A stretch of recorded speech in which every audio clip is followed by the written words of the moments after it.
ಈಗ ರಾಧಾಕೃಷ್ಣ ಕಲ್ಚಾರ್ ಅವರು ಇದರ ಕುರಿತು ತಮ್ಮ ಅನಿಸಿಕೆಗಳನ್ನು ಮಾರ್ಗದರ್ಶನ ನೀಡಬೇಕು ಅಂತ ಕೇಳ್ತಾರೆ.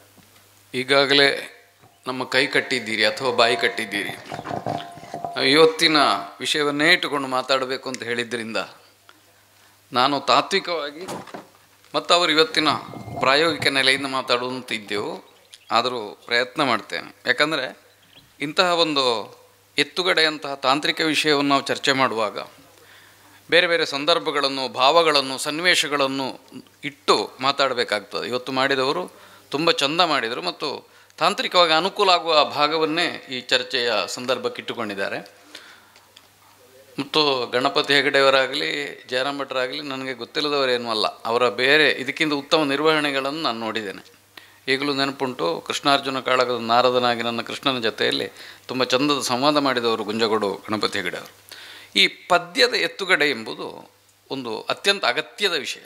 ಯಾಕಂದರೆ ಎಷ್ಟೋ ಸಲ ಹಿಮ್ಮೇಳದವರಿಗೆ, ಅಂದರೆ ಭಾಗವತರಿಗೆ, ಅರ್ಥಧಾರಿ ತನ್ನ ಪದ್ಯದ ಎತ್ತುಗಡೆ ಮಾಡಿದ್ದಾನೆ ಎನ್ನುವುದು ಗೊತ್ತಾಗುವುದಕ್ಕಾಗಿ ಆದರೂ ಬೇಕಾಗ್ತದೆ. ಉಳಿದವರಿಗೆ ಪದ್ಯದ ಎತ್ತುಗಡೆ ಅದು ಗೊತ್ತಾಗದಿದ್ದರೂ ದೊಡ್ಡ ನಷ್ಟ ಏನಿಲ್ಲ. ಇದರ ಅರ್ಥಧಾರಿಗೂ ಭಾಗವತರಿಗೂ ಗೊತ್ತಾಗಲೇಬೇಕಾಗ್ತದೆ. ಈಗ ಇವತ್ತಿನ ಈ ಎತ್ತುಗಡೆಯ ಸನ್ನಿವೇಶಗಳನ್ನೇ ಇಟ್ಟುಕೊಂಡು ನಡೆದ ಸಂಭಾಷಣೆಯಲ್ಲಿ ನಾನೊಬ್ಬ ಅರ್ಥಧಾರಿಯಾಗಿ ಅದರ ಇನ್ನೊಂದು ಸಾಧ್ಯತೆಯನ್ನು ಆಲೋಚನೆ ಮಾಡ್ತಾ ಇದ್ದೆ.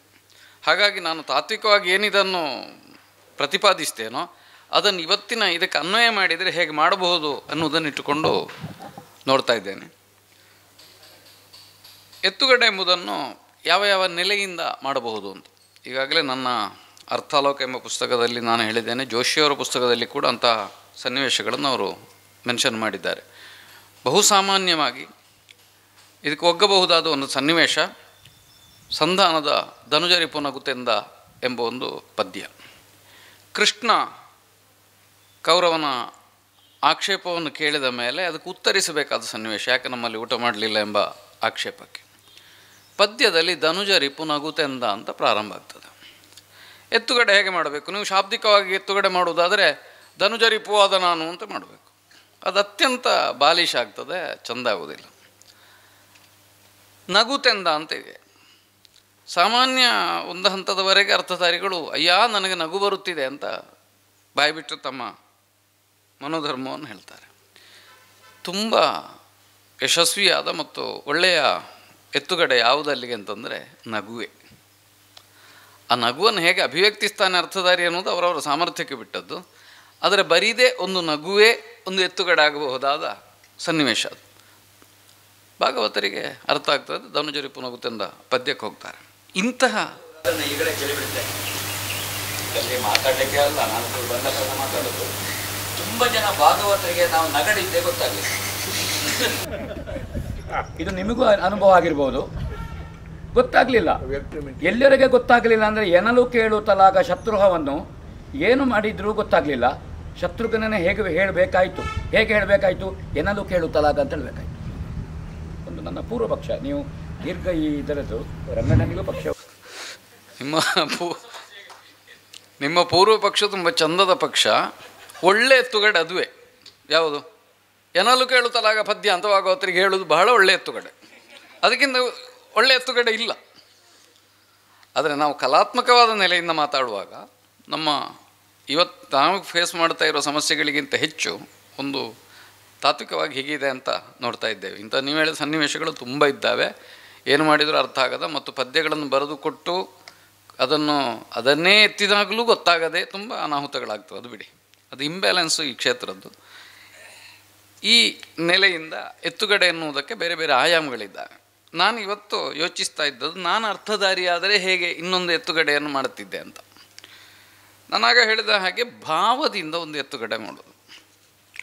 ಅಲ್ಲಿ ಅರ್ಥಧಾರಿಯ ಮಾತಿನಲ್ಲಿ ಪ್ರಕಟವಾಗುವ ಭಾವವೇ ಮುಂದಿನ ಪದ್ಯದ ಎತ್ತುಗಡೆಯಾಗಿ. ಉದಾಹರಣೆಗೆ, ಬರದಿರು ಎನ್ನಿದಿರಲೇ ಕೃಷ್ಣನೇ. ಬಲರಾಮನಿಗೆ ಸಿಟ್ಟಿದೆ. ಕೃಷ್ಣನ ಬರೋಣವನ್ನು ನಿಷೇಧಿಸ್ತಾ ಇದ್ದಾನೆ. ಆದರೆ ನಿಷೇಧಿಸ್ತಾ ಇರೋದು ಬರಲೇಬಾರದು ಅಂತಲ್ಲ, ಸಿಟ್ಟನ್ನು ಪ್ರಕಟಿಸಲಿಕ್ಕೆ ಒಂದು ಮಾಧ್ಯಮವಾಗಿ. ಹಾಗಾಗಿ ವಾಕ್ಯದಿಂದ ವಾಕ್ಯಕ್ಕೆ ಆ ಸಿಟ್ಟು ಏರ್ತಾ ಇರುವುದನ್ನು ತೋರಿಸ್ತಾ ಒಂದು ಹಂತದಲ್ಲಿ ಅವನು ನಿಲ್ಲಿಸಿದಲ್ಲಿಗೆ ಬರದಿರು ಎನ್ನಿದಿರಲೇ ಕೃಷ್ಣನ ಪದ್ಯ ಎತ್ತುಗಡೆ ಆಗಬೇಕು, ಆಗ್ತದೆ. ಪರಿಣತರಿದ್ದಾಗ ನಾನು ಹೇಳೋದು ಆಗ್ತದೆ. ಇನ್ನೊಂದು ಇರದಿರಲು ವಂಚನೆ. ಅಲ್ಲಿಯವರೆಗೆ ನೋಡಿ ಆಕ್ಷೇಪವನ್ನೇ ಸಿಟ್ಟಿನಿಂದ ಮಾಡ್ತಾ ಇದ್ದ ಬಲರಾಮ ಕೃಷ್ಣ ತಂದೆ ತಾಯಿಗಳ ಆಣೆಯನ್ನು ಹಾಕಿದಲ್ಲಿಗೆ ಅವನಿಗೆ ಯಥಾರ್ಥ ದರ್ಶನ ಆಗ್ತದೆ, ಅಥವಾ ಅಲ್ಲಿಯವರೆಗೆ ಇದ್ದ ವಿಶ್ವಾಸ ಬಲವಾಗ್ತದೆ. ಈಗ ವಂಚನೆ ಇಲ್ಲ ಅಂತ ಕೃಷ್ಣನಲ್ಲಿ ಕಂಡುಕೊಂಡ ಬಲರಾಮ ತನ್ನ ಭಾವದಿಂದ ಎತ್ತುಗಡೆ ಮಾಡುವುದಂದರೆ ಹೇಗೆ? ಒಂದು ಉದ್ಗಾರ, ಒಂದು ಕ್ಷಣದ ಮೌನ. ನಾನು ಪ್ರಾಯೋಗಿಕವಾಗಿ ಮಾಡ್ತೇನೆ ಅಂತ ತಪ್ಪು ತಿಳ್ಕೊಳ್ಬೇಡಿ, ನನ್ನ ಸಾಧ್ಯತೆಯನ್ನು ನಾನು ಹೇಳ್ತಾ ಇರೋದು. ಅಣ್ಣ, ತಂದೆ ತಾಯಿಗಳ ಆಣೆ, ನಾ ಮಾಡಲಿಲ್ಲ, ವಂಚನೆ ನನ್ನಲ್ಲಿ ಇಲ್ಲ, ನಾ ಅಪರಾಧಿ ಅಲ್ಲ. ಒಂದು ಕ್ಷಣದ ಮೌನ ಕೊಟ್ಟು ಕೃಷ್ಣ, ಇಷ್ಟೇ ಸಾಕಾಗ್ತದೆ ಎತ್ತುಗಡೆಗೆ. ಇರದಿರಲು ವಂಚನೆ ಪದ್ಯಕ್ಕೆ ಹೋಗುವುದು ತುಂಬ ಕಲಾತ್ಮಕವಾಗಿಯೂ ಇರ್ತದೆ ಅಂತ, ಅಂದರೆ ಭಾವದ ಒಂದು ಎತ್ತುಗಡೆಯಾಗಿ. ಇನ್ನೊಂದು ನೋಡಿ, ಶಬ್ದದಿಂದ ವಾಕ್ಯದಿಂದ ಎತ್ತುಗಡೆ ಮಾಡೋದು, ಇದು ಹೆಚ್ಚು ಏನು ವಾಚ್ಯವಾಗಿಯೇ ಇರ್ತದೆ. ಈಗ ಅಶೋಕ್ ಭಟ್ರು ಹೇಳಿದಾಗ ಇಂಥ ಪದ್ಯ ಅನ್ನೋದನ್ನು ಸೂಚಿಸುವ ಹಾಗೆ ಇರ್ತದೆ. ಪರಮಪಾವನ ರತ್ನವೇದ, ಆ ರತ್ನ ಸಾಮಾನ್ಯವಾದದ್ದಲ್ಲ ಅಂತ ಇವತ್ತಿನ ಕೃಷ್ಣ ಎತ್ತುಗಡೆ ಮಾಡಿದರು, ಸರಿಯೇ. ಆದರೆ ಪದ್ಯದ ಭಾವವನ್ನು ಇಟ್ಟುಕೊಂಡ್ರೆ ಮುಂದೆ ಏನೋ ಹೇಳಲಿಕ್ಕುಂಟು, ತನಗಾಗಿ ಕೇಳಿದ್ದಲ್ಲ ಎನ್ನುವುದೇ ಲಕ್ಷ್ಯ. ಹಾಗೆ ಎತ್ತುಗಡೆ ಮಾಡುವುದಾದರೆ, ಅಣ್ಣ ನನಗಾಗಿ ಕೇಳಿದನೇ, ಪರಮಪಾವನ ರತ್ನವೇದನು ಯದುವರ ಉಗ್ರಸೇನಾಖ್ಯಗಾನ, ಅಂದರೆ ಅಲ್ಲಿಯನ್ನು ವಿಚಾರವನ್ನು ಲಕ್ಷ್ಯದಲ್ಲಿಟ್ಟುಕೊಂಡು ಕೇಳ್ಬೋದು. ಇನ್ನೊಂದು ಸಾಧ್ಯತೆಯನ್ನು ನಾನು ಲಕ್ಷಿಸ್ತಾ ಇದ್ದೇನೆ. ಒಂದು ವಾಕ್ಯ, ಒಂದು ಶಬ್ದ ಈ ನೆಲೆಯಿಂದ ಎತ್ತುಗಡೆ ಮಾಡುವುದು ಮುಂದಿನ ಪದ್ಯಕ್ಕಾಗಿ. ನೋಡಿ, ಮುಂದಿನ ಮಣಿಯ ಸತ್ರಾಜಿತನೊಳಗೆ ತನಗೆ ಕೊಡಬೇಕೆನ್ನುತ್ತ ಕೇಳದೆ ಪೂರ್ವ ಪ್ರಕರಣ ಇದ್ದು ಬಲರಾಮ ವಿಚಾರಿಸ್ತಾ ಇದ್ದಾನೆ. ನೀ ಸತ್ರಾಜಿತನಲ್ಲಿ ಕೇಳಲಿಲ್ವಾ? ಒಂದು ಎತ್ತುಗಡೆ, ಯಾಕೆ ಕೇಳಿದೆ ಎಂಬುದಕ್ಕೆ ಪೀಠಿಕೆಯಾಗಿ. ಇನ್ನೊಂದು ತುಂಬ ಸುಲಭವಾದ ಒಂದು ಎತ್ತುಗಡೆ ಇದೆ ಅಲ್ಲಿ. ಗೊತ್ತುಂಟು ನಿನ್ನ ಗುಟ್ಟೆಲ್ಲ, ನೀ ಮಾಡಿದ್ದು ಗೊತ್ತುಂಟು, ಇಷ್ಟನ್ನು ಧ್ವನಿಸುವ ಒಂದು ಹುಂಕಾರ, ಅದು ಸಾಕಾಗ್ತದೆ. ಆಗ ಮಣಿಯ ಸತ್ರಾಜಿತನೊಳಗೆ ಪದ್ಯ ಕೊಡ್ತಾರೆ, ಅದಕ್ಕೆ ಬಲರಾಮ ಮತ್ತೆ ಮುಂದುವರಿಸಲಿಕ್ಕೂ ಆಗ್ತದೆ. ಒಂದು ನಗು, ನಾನು ಆಗ ಹೇಳಿದ ಹಾಗೆ ಧನುಜರಿಪು ನಗು ತಂದೆ ಎಂಬುದಕ್ಕೊಂದು ನಗು ಆ ಪದ್ಯದಲ್ಲೇ ಇರುವುದಾದರೂ ಪದ್ಯದಲ್ಲಿ ಇಲ್ಲದೇ ಇದ್ದ ಒಂದು ನಗು. ಜಾರಚೋರತ್ವಗಳು ನಿನ್ನಲ್ಲಿ, ನಮ್ಮಲ್ಲಿ ಸಾಮಾನ್ಯವಾಗಿ ಏನಾಗಿದೆ ಅಂದರೆ ಅದನ್ನಷ್ಟನ್ನು ವೀರರಸದಿಂದ ಬಲರಾಮನಿಗೆ ಕೊಡ್ತಾನೆ. ನಿಜ ಹಾಗೆ ಕೊಡಬೇಕಾಗಿಲ್ಲ. ಹೀಗೊಂದು ನ್ಯಾಯ ವಿಚಾರಣೆ ಅಂತ ಒಂದು ಲೇಖನವೇ ಬರೆದಿದ್ದೆ ನಾನು ಇದರ ಬಗ್ಗೆ, ಈ ಪ್ರಕರಣದ ಬಗ್ಗೆ. ಹಾಗಾಗಿ ಹೆಚ್ಚು ಆಸಕ್ತಿಯಿಂದ ಅದರ ಬಗ್ಗೆ ಮಾತಾಡ್ತಾ ಇದ್ದೇನೆ.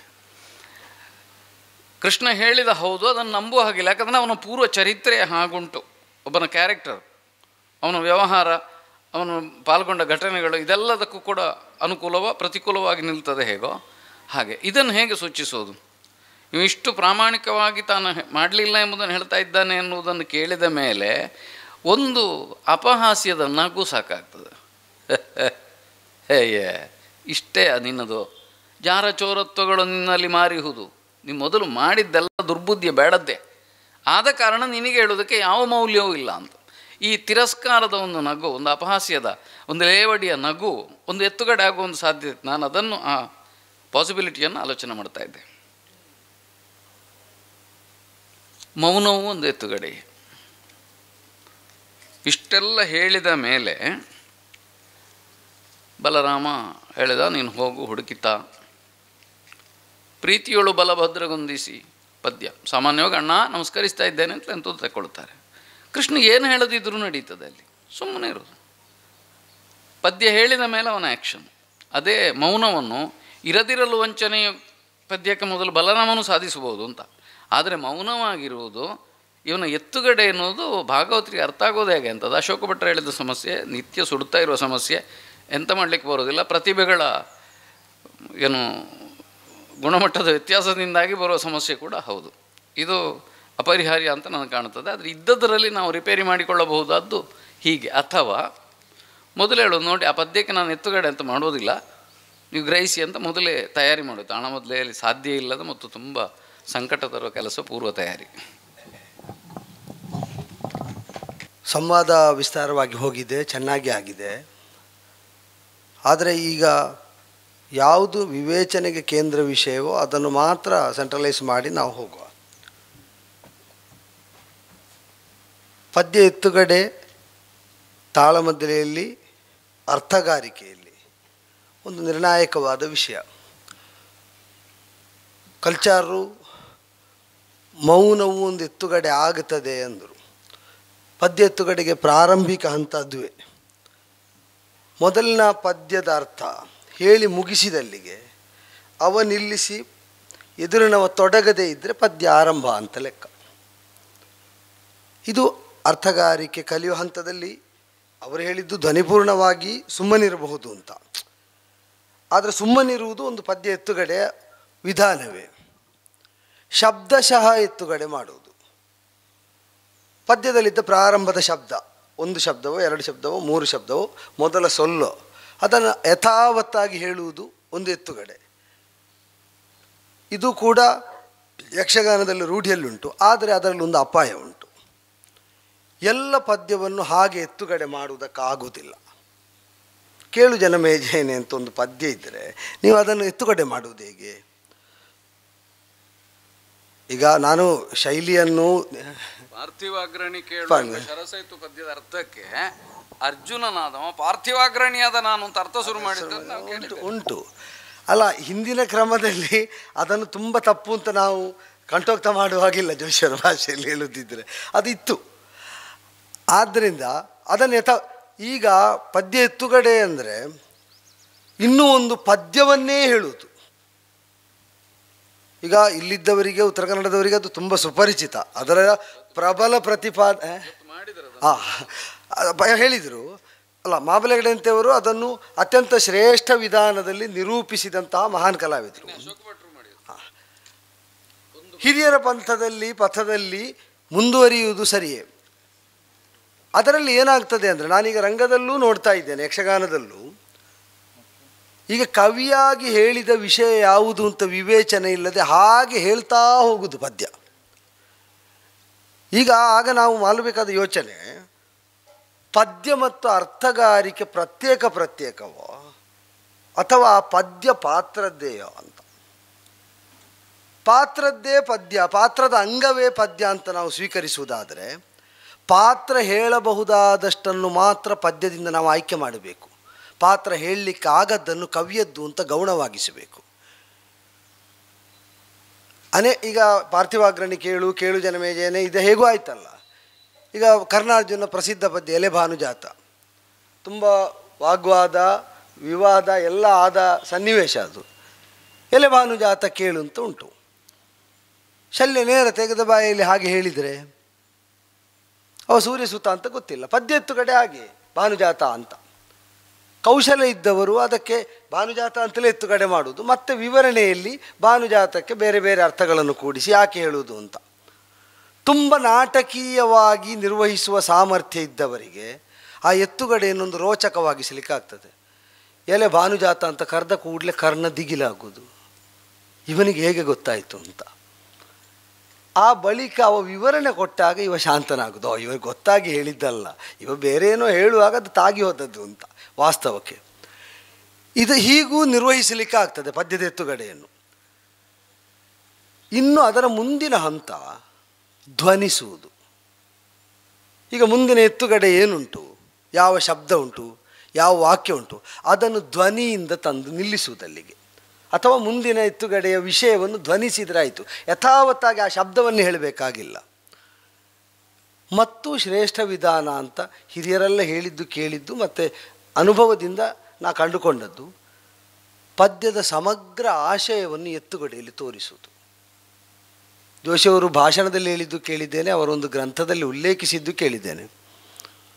ಸರಸಿಜಾನನೆ ಕೇಳು ಪೇಳುವೆನು, ಶೇಣಿಯವರ ಎತ್ತುಗಡೆ. ಅಂಬೆ ಮೊದಲನ ಪದ್ಯದಲ್ಲಿ ಹೇಳಿ ಯಾಕೆ ಮದುವೆ ಆಗುವುದಿಲ್ಲ, ಯಾಕೆ ಹೀಗೆ ಕರ್ಕೊಂಡು ಬಂದು ಬಿಟ್ರಿ ಅಂತ ಕೇಳಿ ನಿಲ್ಲಿಸಿದ್ದು. ನಿಲ್ಲಿಸಿದಲ್ಲಿಗೆ ಅವರ ಎತ್ತುಗಡೆ, ನಿನ್ನನ್ನು ಬಿಟ್ಟದ್ದೆಂಥದ್ದು, ಬದುಕಿನಲ್ಲಿ ಎಂತೆಂಥದ್ದನ್ನು ಬಿಟ್ಟಿದ್ದೇನೆ ಅಂತ ಆಯಿತು. ಇಡೀ ಪದ್ಯ ಬಂತು ಮುಂದಿನದ್ದು. ಏನೆಲ್ಲ ಬಿಡಬಹುದು ಗೊತ್ತುಂಟಾ ಅಂತ. ಅಂದರೆ ತಾನು ಬದುಕಿನಲ್ಲಿ ಬಿಟ್ಟದ್ದು ಬ್ರಹ್ಮಚರ್ಯ, ಪೀಠ ಎಲ್ಲ ಬಂತು ಅದರಲ್ಲಿ. ಇದು ಪದ್ಯದ ಆಶಯದ ಎತ್ತುಗಡೆ ಅಂತ. ನಾ ಈಗ ಸಮಕಾಲೀನಾದ್ಯಂತ ಬೇರೆ ಅರ್ಥಧಾರಿಗಳ ಹೆಸರು ಹೇಳಿದ್ದು. ಈಗ ಮರುಳು ಮಾಧವ ಈಗ ಅದು ಮಹಿಯ ರಾಜ್ಯದ ಸಿರಿಗೆ ಸೋಲುವನಲ್ಲ ಅಂತ ಕರ್ಣಭೇದನದ ಪದ್ಯ. ಈಗ ಆಶಯ ಪರವಾಗಿ ನಾವು ಅದನ್ನು ಎತ್ತುಗಡೆ ಮಾಡುವುದಾದರೆ, ಹುಚ್ಚು ಹಿಡಿಯಿತು ಕೃಷ್ಣ, ಇನ್ನು ಹೊರಡಬಹುದು ನಿನಗೆ ಅಂತ. ನನಗೆ ಹುಚ್ಚು ಹಿಡಿಸಲಿಕ್ಕೆ ಬಂದದ್ದಲ್ವ, ಹುಚ್ಚು ಹಿಡಿಯಿತು ಕೃಷ್ಣ, ನೀವು ಹೊರಡಬಹುದು ಅಂತ. ಯಾವುದೆಲ್ಲ ಹುಚ್ಚು, ಆಕೆ ಹೇಗೆ ಹಿಡಿಸಿದ್ದು, ನಾನು ಅದನ್ನು ಹೇಗೆ ಒಳಗಾಗಿದ್ದೇನೆ, ಇನ್ನೇನು ಮಾಡಲಿಕ್ಕೆ ಆಗುವುದಿಲ್ಲ, ಎಲ್ಲ ಉಂಟು ಮುಂದೆ ವಿವರಣೆ. ಆ ಒಂದು ವಾಕ್ಯದಲ್ಲಿ ಆ ಪದ್ಯದ ಆಶೆ. ಆದರೆ ಇಲ್ಲಿ ಪ್ರಾಯೋಗಿಕವಾದ ತೊಡಕುಂಟು ಪದ್ಯದಲ್ಲಿ. ಇವತ್ತಲ್ಲ, ಇವತ್ತು ಪೂರ್ವ ನಿರ್ಣಯ ಉಂಟು, ಭಾಗವತರು ಸಮರ್ಥರಿದ್ದಾರೆ. ಅವರು ನಾನು ಗಮನಿಸ್ತಾ ಇದ್ದೇನೆ, ಅವರಿಗೆ ಕಂಠೋಕ್ತವಾಗಿ ಉಂಟು ಪ್ರಸಂಗಗಳೆಲ್ಲ. ಅವ್ರ ಪ್ರಸಂಗ ನೋಡದೆ ಹೇಳಬಲ್ಲಷ್ಟು ಪರಿಣತರು ಇದ್ದಾರೆ. ಆದರೆ ಭಾಗವತರಿಗೆ ತಿಳಿಯದೇ ಹೋಗುವುದು. ಈಗ ಅಶೋಕ ಭಟ್ರು ಸೂಚಿಸಿದರು, ಕಲ್ಚಾರರು ಹೇಳಿದರು. ಈಗ ಎಲ್ಲಿವರೆಗೆ ಅಂತ ಆಗಿದೆ ಅಂದರೆ, ಜೋಶಿಯವರು ನಾನು ವೀರಮಣಿ ಆಗಿದ್ದು, ಅವರು ವೀರಮಣಿ, ನಾನು ಹನುಮಂತ ಆಗಿದ್ದ ಒಂದು ತಾಳಮದ್ದಲೆಯಲ್ಲಿ ಮುಂದೆ ಪದ್ಯ ಎತ್ತುಗಡೆ ಮಾಡುವುದು ಗೊತ್ತಾಗದಿದ್ದರೆ ಆಗುವ ಅನಾಹುತ. ಹರನು ಬ್ರಹ್ಮಾಂಡ ಕೊಡೇನು ಪದ್ಯ ಆಯಿತು, ಧರೆಯೊಳಕ್ಕಿಳ ಕ್ಷಾತ್ರಿ ವರ್ಗ ತಿರುಗಿ ನೋಡಿತು, ಪದ್ಯ ಎತ್ತುಗಡೆ ಗೊತ್ತಾಗಲಿಲ್ಲ, ಅರ್ಥ ಹೇಳಿತು ಹನುಮಂತ. ಒಳಿತು ನಿನಗೆ ದೇವನಾಗಲಿ, ಅವರು ಎತ್ತುಗಡೆ ಮಾಡಿದರು, ಭಾಗವತರನ್ನು ನೋಡಿದರು, ಭಾಗವತರಿಗೆ ಗೊತ್ತಾಗಲಿಲ್ಲ, ಅರ್ಥ ಹೇಳ್ತಾ ಮುಂದೆ ಹೋಯಿತು. ಆಯಿತಾ, ಹೋಗಿ ಮುಂದೆ ತರಣಿ ವಂಶ ಪ್ರದೀಪನ ರಾಮಕ್ಕೆ ಬಂದ ಮೇಲೆ ಆಯಿತಾ, ಅವರು ಮೊದಲನೇದನ್ನು ಧರೆಯೊಳಕ್ಕಿಲ್ಲ ಕ್ಷಾತ್ರಿ ವರ್ಗ ತೆಗೆದು ಇಷ್ಟು ಹೇಳಿ ಮುಂದೆ ಹೋದಾಗಿದೆ. ಇನ್ನೇನು ಮಾಡುವುದು ಈಗ?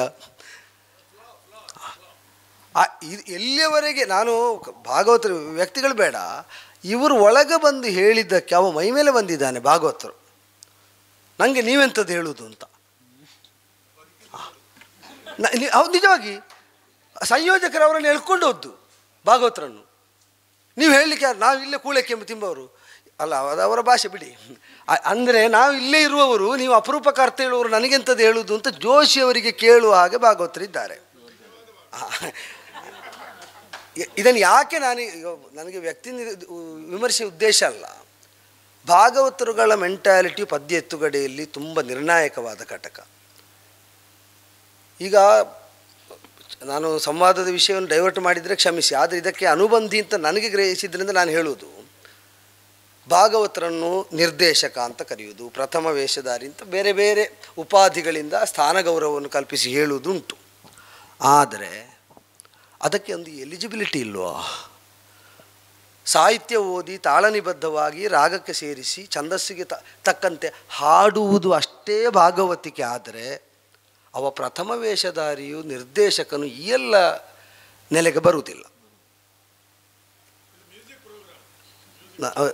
ಕೀರ್ತಿಯಲ್ಲಿ ಸಜೀವರಾಗಿರುವಂತಹ ಕಡತೋಕ ಭಾಗವತರ ಸಂಸ್ಮರಣೆಯ ಕಾರ್ಯಕ್ರಮದಲ್ಲಿ ಭಾಗವತರು ಅಂದರೆ ಹಾಗಿರಬೇಕು. ನಾನು ಪದ್ಯ ಕೇಳಿದ್ದೇನೆ, ಅರ್ಥ ಹೇಳುವ ಅವರೊಟ್ಟಿಗೆ ಭಾಗವಹಿಸುವ ಯೋಗ ಇರಲಿಲ್ಲ, ನಾವು ಅಷ್ಟು ದೊಡ್ಡವರು ಅಲ್ಲ.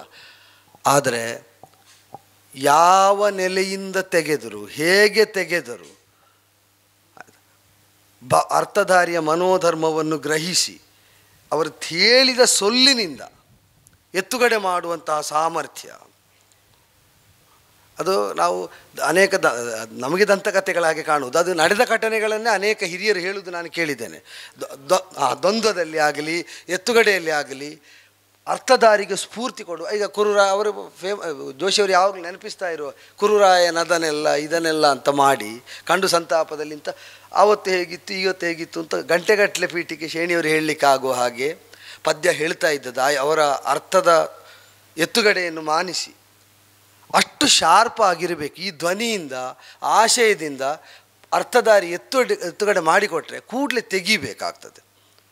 ಅದನ್ನು ಗ್ರಹಿಸದೇ ಇದ್ದರೆ ಎತ್ತುಗಡೆ ಎಂಬುದು ಸಮರ್ಪಕ ಆಗುವುದಿಲ್ಲ, ರೋಚಕವೂ ಆಗುವುದಿಲ್ಲ. ಮತ್ತು ಎತ್ತುಗಡೆಯಲ್ಲಿ ಈಗ ಕರ್ಣಭೇದನದ್ದೋ ಶೇಣಿಯವರದ್ದು ಉದಾಹರಣೆ ಹೇಳಿದ್ದು ಯಾಕೆ ಅಂದರೆ, ಅದೊಂದು ಪದ್ಯದ ಸಾಹಿತ್ಯದ ಎತ್ತುಗಡೆಯ ಒಂದು ಶೈಲಿ, ರಂಗದ ಅನಿವಾರ್ಯತೆ ಹಾಗೆ ಆಗಬಾರ್ದು. ಈಗ ಹೆಚ್ಚಾಗಿ ಏನಾಗ್ತದೆ ಅಂದರೆ, ನಾವೀಗ ಎತ್ತುಗಡೆ ಮಾಡಬೇಕು ಎಂಬುದಕ್ಕೆ ಬಲಾತ್ಕಾರದಿಂದ ಎತ್ತುಗಡೆ ಮಾಡಿದ ಹಾಗೆ ಕಾಣುತ್ತದೆ. ಅದು ಬಾರದು. ನೀವು ಅರ್ಥಕ್ಕೊಂದು ಫ್ಲೋ ಉಂಟು. ಒಂದು ಕೃಷ್ಣನ ಪಾತ್ರ ಈಗ ಇದರಲ್ಲಿ ಹೇಳ್ತಾ ಉಂಟು, ಬಲರಾಮನ ಪಾತ್ರ ಅರ್ಥ ಹೇಳ್ತಾ ಉಂಟು. ಅದು ಮಾತಿನ ಮುಂದುವರಿಕೆಯಾಗಿ ಎತ್ತುಗಡೆ ಕಾಣಬೇಕು, ಫೀಲ್ ಆಗಬೇಕು ಕೇಳುವವನಿಗೆ. ಈಗ ಪದ್ಯ ಎತ್ತುಗಡೆ ಮಾಡಲಿಕ್ಕೆ ಇದನ್ನು ಹೇಳಿದ್ದು ಅಂತ ಕೇಳುವವನಿಗೆ ಫೀಲ್ ಆಗಬಾರ್ದು. ಮಾತಿನ ಸಹಜಗತಿಯಲ್ಲೇ ಆ ಎತ್ತುಗಡೆ ಬರಬೇಕು. ಮಾತಿನ ಸಹಜಗತಿಯಲ್ಲೇ ಆ ಪದ್ಯದ ಅರ್ಥ ಮುಕ್ತಾಯ ಆಗಬೇಕು. ಮುಂದೆ ಮಾತಾಡಲಿಕ್ಕೆ ತೊಡಗುವ ಹಾಗೆ ಇರಬೇಕು. ಪದ್ಯ ಎತ್ತುಗಡೆ ಮಾಡಿದಾಗ ಕಾಣಬಾರ್ದು. ಬಲರಾಮ ಮಾತಾಡಲಿಕ್ಕೆ ತೊಡಗಿದಾಗ ಪದ್ಯ ಬಂದ ಹಾಗೆ ಕಾಣಬೇಕು. ಪದ್ಯ ಎತ್ತುಗಡೆ ಮಾಡಿ ಪದ್ಯ ನಿಲ್ಲಿಸಿದ ಮೇಲೆ ಮಾತು ತೊಡಗಿದ ಹಾಗೆ ಫೀಲ್ ಆಗದ ಹಾಗೆ ಗಮನಿಸಿದರೆ ಆ ಎತ್ತುಗಡೆ ಹೆಚ್ಚು ಕಲಾತ್ಮಕ. ಎತ್ತುಗಡೆಯನ್ನೇ ತಾಳಮದ್ದಲೆಯಲ್ಲಿ ಟ್ವಿಸ್ಟ್ ಕೊಡಲಿಕ್ಕೆ ಯಕ್ಷಗಾನ ಮಾಡೋದು ಎಲ್ಲ ಶ್ರೇಣಿ ಕಡತೋಕ್ಕಾದರೆ ನಾಳೆಗೆ ಯಕ್ಷಗಾನ ನಿಲ್ತದೆ. ಅದರ ಒಂದುಂಟು ಸರ್, ಒಂದೇನಂದರೆ ಈಗ ಬಲಿಪ ಭಾಗವತರು ಅದರ ಬಗ್ಗೆ ತುಂಬ ಯೋಚನೆ ಮಾಡಿ ಅವರೊಂದು ಧೋರಣೆ ರೂಪಿಸಿಕೊಂಡಿರ್ಬೋದು. ಭಾಗವತರುಗಳೆಲ್ಲ ಅನುಸರಿಸಬಹುದಾದ ಧೋರಣೆ ಅದು ಅಂತ ಆದರೆ ಅಪಾಯ. ಅಲ್ಲ, ನೀವೇ ಚೌಕಿ ಅಂತ ಹೇಳಿದ್ದಾರಲ್ಲ, ನನಗೆ ಅದೇ ಹೇಳಿದ್ದು. ಇದಂದ್ರೆ ಬಲಿಪ ಭಾಗವತರು ಹೇಳ್ತಾ ಇದ್ದದ್ರಿಂದ ಪದ್ಯ ಎತ್ತುಗಡೆ ಯಾರು ಮಾಡ್ಲಿಕ್ಕಿಲ್ಲ ಅಂತ ಎಲ್ಲ ಭಾಗವತರು ಒಂದು ಪಂಗಡ ಮಾಡ್ತಾ ಹೋದ್ರೆ ಅವರ ನಾನು ಹೇಳುದು ಅವರ ಮಟ್ಟಿಗೂ ಅದೆಲ್ಲ ಓಡಲ್ಲ. ಅಲ್ಲ ಅಲ್ಲ ಸೈದ್ಧಾಂತಿಕ ಆಗಿ ಅಲ್ಲ, ಎಷ್ಟು ದೊಡ್ಡವರಾದ್ರೂ ನಮ್ಗೆ ಒಪ್ಪಿಗೆ. ಅದನ್ನೇ ನಾನಾಗ ಹೇಳಿದ್ದು, ಪದ್ಯವು ಪಾತ್ರಾಭಿವ್ಯಕ್ತಿಯ ಒಂದು ಅಂಗವೇ ಅಂತಲೇ ಇಟ್ಟುಕೊಂಡ್ರೆ ಪದ್ಯ ಭಾಗವತರದ್ದು ಅರ್ಥ ಇವರದ್ದು ಅಂತ ಆಗಬೇಕಾಗಿಲ್ಲ. ಭಾಗವತರ ಅರ್ಥ ಮಾತಾಡುವುದು ಯಕ್ಷಗಾನದ ಸಿದ್ಧಾಂತಕ್ಕೆ ಇವತ್ತದ್ದು ಸೇರಿ ವೇಷ ಬಣ್ಣ ಎಲ್ಲ ಸೇರಿ ಒಂದು ವಾಕ್ಯ, ಇದು ನನ್ನದಲ್ಲ, ಮಂದಾರ ಕೇಶವ ಭಟ್ರು ಹೇಳಿದ ಒಂದು ಸಿದ್ಧಾಂತದ ವಾಕ್ಯ ಎಲ್ಲದಕ್ಕೆ ಅನ್ವಯವಾಗಿ ಹೇಳಬಹುದು. ಒಟ್ಟು ನಾವೆಲ್ಲ ಕಲಾವಿದರು ಪ್ರೇಕ್ಷಕರು ತಿಳಿಯಬೇಕಾದ ವಿಷಯ, ಮೇಲಾಟ, ಸ್ಪರ್ಧೆ, ಚರ್ಚೆ, ಬಿಡುವುದು, ತೆಕ್ಕೊಳ್ಳೋದು ಎಲ್ಲ ಇದ್ದರೂ ಕೂಡ ಯಕ್ಷಗಾನದ ತಾಳಮದ್ದಲೆ ಆಟ ಎಂಬುದು ಪರೀಕ್ಷೆ ಅಲ್ಲ, ಪ್ರದರ್ಶನ ಅಂತ. ಅದು ಒಂದು ನಾವು ತಿಳ್ಕೊಂಡಿರ್ಬೇಕು. ಅದು ಎದುರಾಳಿದ್ದು ಅವನದ್ದು ಪರೀಕ್ಷೆ ಅಲ್ಲ. ಇನ್ನೊಂದು ಡೀಟೇಲ್ ನಿಮ್ಗೆ ಹೇಳ್ತೇನೆ, ಈಗ ಇಲ್ಲ ಅದು ರೂಢಿಯಲ್ಲಿ. ತೆಂಕುತಿಟ್ಟಿನ ಆಟಗಳಲ್ಲಿ ಬೇಗ ಆಟ ಹೋಗುವಾಗ ಒಂದು ಹಳೆಯ ಸಿದ್ಧಾಂತ, ಎಲ್ಲ ಪದ್ಯ ಹೇಳಬೇಕು ಅನ್ನೋದೊಂದು ಒಪ್ಪಿದ ಸಿದ್ಧಾಂತ.